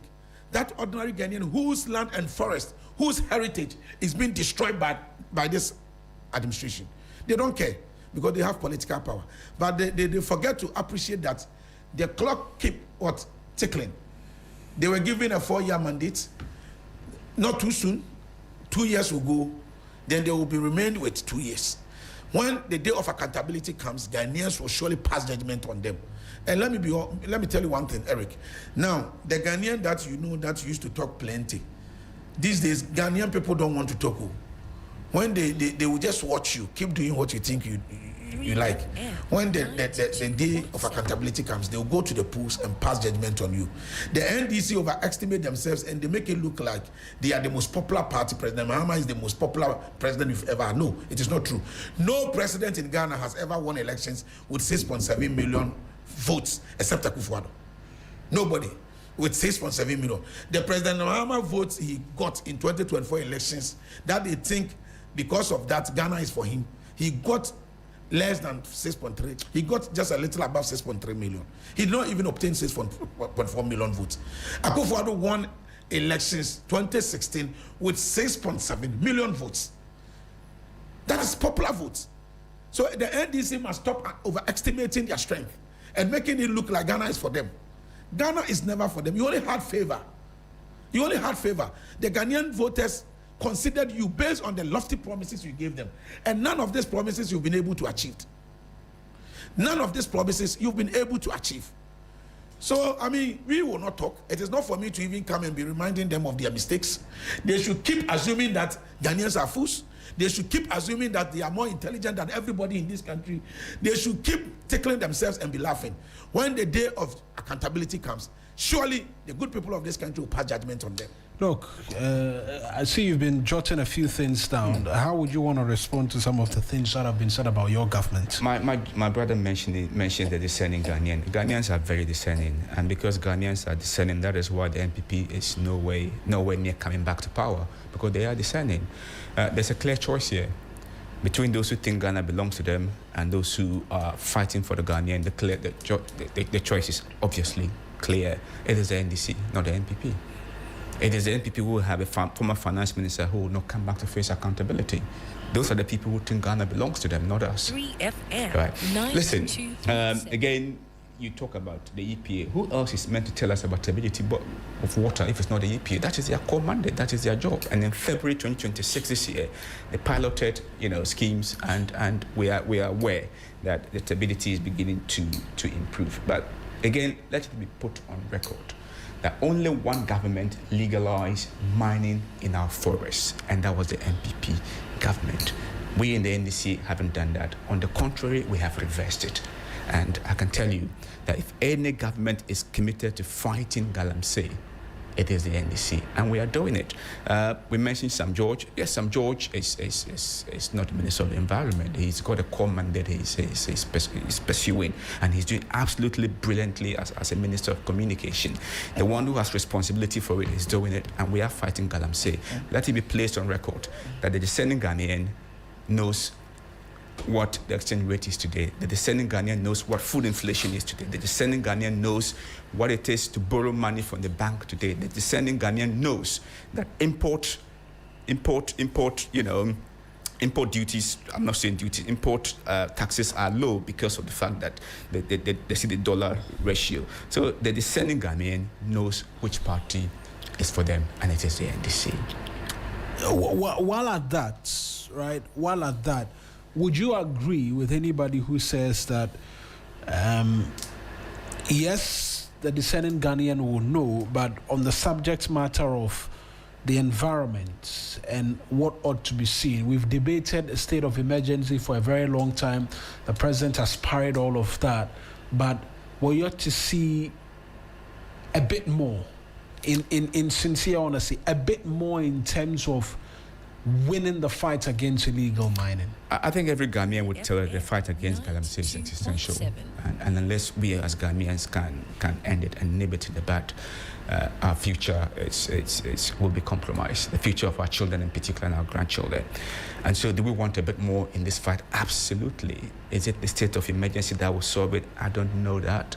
All right, but I think that yes. Can we do a bit more? Of course, absolutely. A bit more. The NIMOS leadership was changed, by the way. The NIMOS leadership has been changed. And that is one action we took. I think that sort of referenced that. So that is one way we are saying that actually we are committed to this fight and we want to win this fight. Right, you're still with us here on the 3FM Sunrise. Well, some 18 minutes to the top of the hour. I see that my colleague Christian Yale is in and around the Yoko head office where the NPP say they'll be going to a lot later this morning to demand the release of Miracles Abuaji. I will connect with him as and when. But for now, we're in studio and we're talking galamsey, amongst many other things. And we're asking the question if enough is being done from your perspective as a Ghanaian to see that, in fact, the fight is being won. But a few of you have sent messages. Prince Sefa says, good morning and good work, Krobia. NPP has the men indeed. Masawood Kumasi Bantama says, I will urge all delegates, supporters and aspirants to conduct themselves with utmost maturity, discipline and respect before, during and after the election. I will also appeal to party members to avoid factionalism, bitterness and division while keeping the focus on winning the 2028 general election. A few of the messages which have been coming through as we've been talking through a number of the conversations here. Krobi, I'll just come to you again. Right, on this galamsey fight, because we saw your people in office and the concern was that you didn't do a good enough job until you were voted out. And so if you're criticizing today, it should be a matter of solutions because it's proven to be a difficult subject for both parties to handle. Is it not time for both parties to say that, look, on both sides, our persons are complicit. Let's find a way to end this existential threat instead of going around and say, oh, these people are clueless, they are not doing enough to fight galamsey and all of that. Eric, you and I would agree that the issue of galamsey has been with us as a society since the days of Adams, like President Kufuor said. At no given time did galamsey gain such momentum, such attention, became a topical issue in our Ghanaian society. It was under your government. Than when Akufo-Addo became president. And for that matter, if for nothing at all, Akufo-Addo deserves to be commended highly for making galamsey a subject for political conversation. It is under the Akufo-Addo's regime that galamsey became topical. And of course, that was the first time we had a certain president who made such a bold and emphatic statement that even if it is going to cost my presidency, I am prepared to put my presidency in the line to ensure that our heritage, our forest, our land, our water bodies are protected. And Akufo-Addo deserves to be commended. And Eric, you agree with me on that? He put his presidency on the line. When Akufo-Addo waged that war against galamsey, I commend the media. The media came on board. The civil society organizations came on board. All other right-thinking people in our Ghanaian society came on board, except that time the NDC when they were in opposition. They didn't come on board to help you fight galamsey? Let me give you the narration. What was the position of the NDC at that time? We got the like of Tony Obin, who was then the former chief executive officer of Minerals Commission. We got the likes of my very good friend Kwaku Buahen. That time he was their deputy communications director officer, a former Ashanti Regional Youth Organizer. We got the likes of Sami Jeffy. That time he was the NDC communications officer, and even President Mahama himself as opposition leader, who were moving from galamsey side, Asiedu-Dartey involved, moving from one galamsey side to the other, encouraging the galamsey, emboldening them, giving them some promises that even if you might have committed offense, environmental offense, and you are apprehended, when the NDC come, we are going to release you. Nobody can stop you from doing galamsey. Should you even decide to do galamsey in your own home, we will allow you to do that. The NDC clearly undermined the effort of government of the day. Perhaps if they had supported the call, the story would have been different.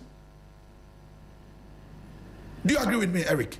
Perhaps if they had supported that clarion call by His Excellency Akufo-Addo at that time, perhaps the story would have been different, because we could have gotten a more united front. We could have built consensus. We could have sat on a round table to actually mitigate the menace of this galamsey. But out of political expediency, and just as it is usual of NDC, they rose against the efforts of the government. And of course, Akufo-Addo held the bull by the horn. Akufo-Addo's administration implemented a number of policy strategies in combating galamsey. Operation Galam Stop, Operation this, Operation that. All of this. Of course, when you want to fight something that has been there since time immemorial, you will succeed at some point. You will not succeed. You will come back to the drawing board. You review your strategy. But the fight against galamsey could not have succeed without the effort of all Ghanaians, especially the key stakeholders. So when you have the government of the day doing everything humanly possible in combating the galamsey, then you have the leading opposition party urging and encouraging and bothering galamseyers. What do you think the outcome will be? Let's be honest here. What do you think the outcome would be? But of course, whether you like it or not, the record cannot be shortchanged. The record, the effort, the actions by Akufo-Addo's government can never be underestimated.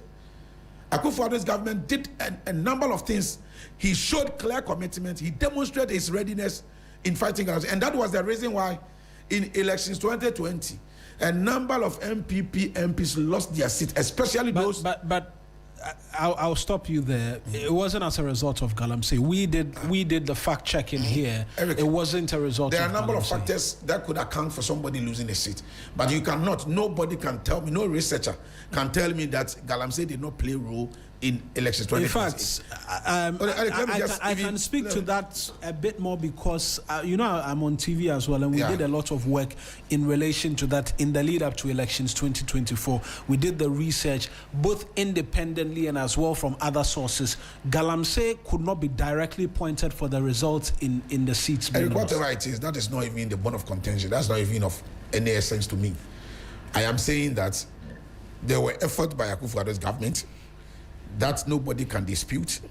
Nana Addo Dankwa Akufo-Addo made galamsey an issue for conversations within the Ghanaian society, and that is commendable. That is my position. Again, the NDC gave a number of promises. They embodied the galamseyers.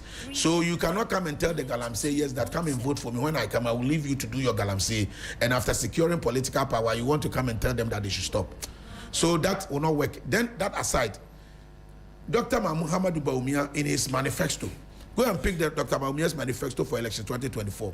You clearly understand that this was the man that really had what it takes to end the issue of galamsey. Let me give you a number of the proposals that he tabled before the people of Ghana. Dr. Bawumia recognized the fact that the issue of galamsey is about land degradation, right? It's about land degradation. And why do you think that is about land degradation? It is so because the miners do not have data. They do not have information. So, Eric, somebody who wants to come and mine within the precinct of TV3 or Media General, because he does not have data, he does not even know where exactly the minerals are. So you pick an excavator, go to Onya FM studio. Try and error. Come to 3FM. Later we'll move to TV3. By the time you realize the whole environment is destroyed. Dr. Bawumia, having recognized that, said that he, as the president, would ensure that he will be intentional. He would invest a lot of money to Geological Survey Department and Minerals Commissions so that they will do a lot of geological survey. They will do a lot of prospecting for us to be able to have at first hand data. So when you come and you are given a concession, Eric, you know that the minerals are positioned in this studio, and that you will not need to go and be destroying the whole environment, acres of land, before you are able to mine.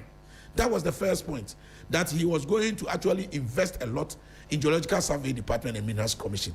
Then two, the system or the mechanism that the miners are using, the use of mercury. I am coming from a mining area. I've been a two-term elected assembly presiding member. I know the mercury they are using have a lot of health implications, and in the end, they are not even able to attract a certain good percentage of the gold they are looking for. Because the mercury, I think they can only extract about 35%, and the remaining 65% will go wasted. Right. So we introduce what we call the gold catcher machines, and through the collaboration between the government, Dr. Mamumia, like the government, and then Commodity Monitor, they actually introduced the gold catcher machine, which of course will help us to extract about 95%, and it is mercury free. When you go to Peru and all other mining countries, those are the technologies they are using. Now, His Excellency Dr. Alhaji Mamumia also proposed that there will be a special mining bank, a dedicated bank that will provide funding for the miners. And all of these small-scale miners are going to put together under cooperative bodies. They will be given the technological, they will be given the technology, the required technology. They will be supported with funds. They will be given training. They will prepare them to appreciate environmental issues, so that this issue of Galamsey, the people are dying every day, and now will be a thing of the past. Right. Those were some of the proposals Dr. Mahmoud Bawumia was giving that were intended to actually address this Galamsey issue. Thank you. But what was the position? What was the proposal by the NDC? Thank you. They had nothing to tell us. Let me go to Doc because you've been speaking for a while. Doc, you have to find out listen, where yes, it was under their watch that LI 2462 was passed. Yeah, indeed. All right, and that while that in itself didn't increase Galamsey, what it did was embolden people. All right, it was under their watch that the presidency was hinged on fighting Galamsey, but in the end, he never gave it up, even though he lost the fight miserably. It was under their watch the excavators bore wings and flew, and we never saw those excavators. It was under their watch that people were cleared. People who were said to have been engaged in Galamsey were cleared. All right, they were not even investigated at all. They were just cleared. All right. Under the NDC, look, we have taken a couple of steps to do it. Protection, NIMOS, we've changed the leadership of NIMOS. We've supplied more equipment to NIMOS. The Blue Water agents are out there doing their jobs, okay? We have also introduced decentralized mining, sort of licensing, so you don't have to come to Accra to get licenses. They have moved close to the local area, so they can actually get their license. And the local people have been involved in doing that. And so that means that if the local people object, you don't get your license, okay? In addition to that, we have also institutionalized. Gold Board, for example, will not buy gold from illegal miners. We have Gold Board is going to track where they buy their gold from. All right. Don't forget that the fight against illegal mining have cost us some of our best men in this country. When we lost Omani Boama and Mutaka and the others, where were they going? It was this fight against Galamsey. So let it not be said anywhere that the NDC is not committed to the fight against Galamsey. If for nothing, we have done more than the NPP ever did in the fight against Galamsey. And like I've said, it's cost us some of our best men, some men on there who were actually presidential material going forward. Again, we can also see that we have also reclaimed the forests, all right? Those red zones, no-go areas, 9 have been reclaimed. Look, we have a 4-year mandate, and we are prosecuting this diligently, and I can assure you that at the end of the 4 years, there will be a different story to tell in the fight against Galamsey. But are we where we want to be? Absolutely not. But are we worse than we were? No, we are better than we were under Akufo-Addo. Interesting. Gentlemen, thank you very much for joining me in studio. That's George Kobi Asante. He is the Deputy National Communications Director of the NPP, joining us in studio this morning. And so is Dr. Stephen Banti Isaka, is a member of the NDC Communications team. Gentlemen, thank you very much for joining me in studio. Thank you very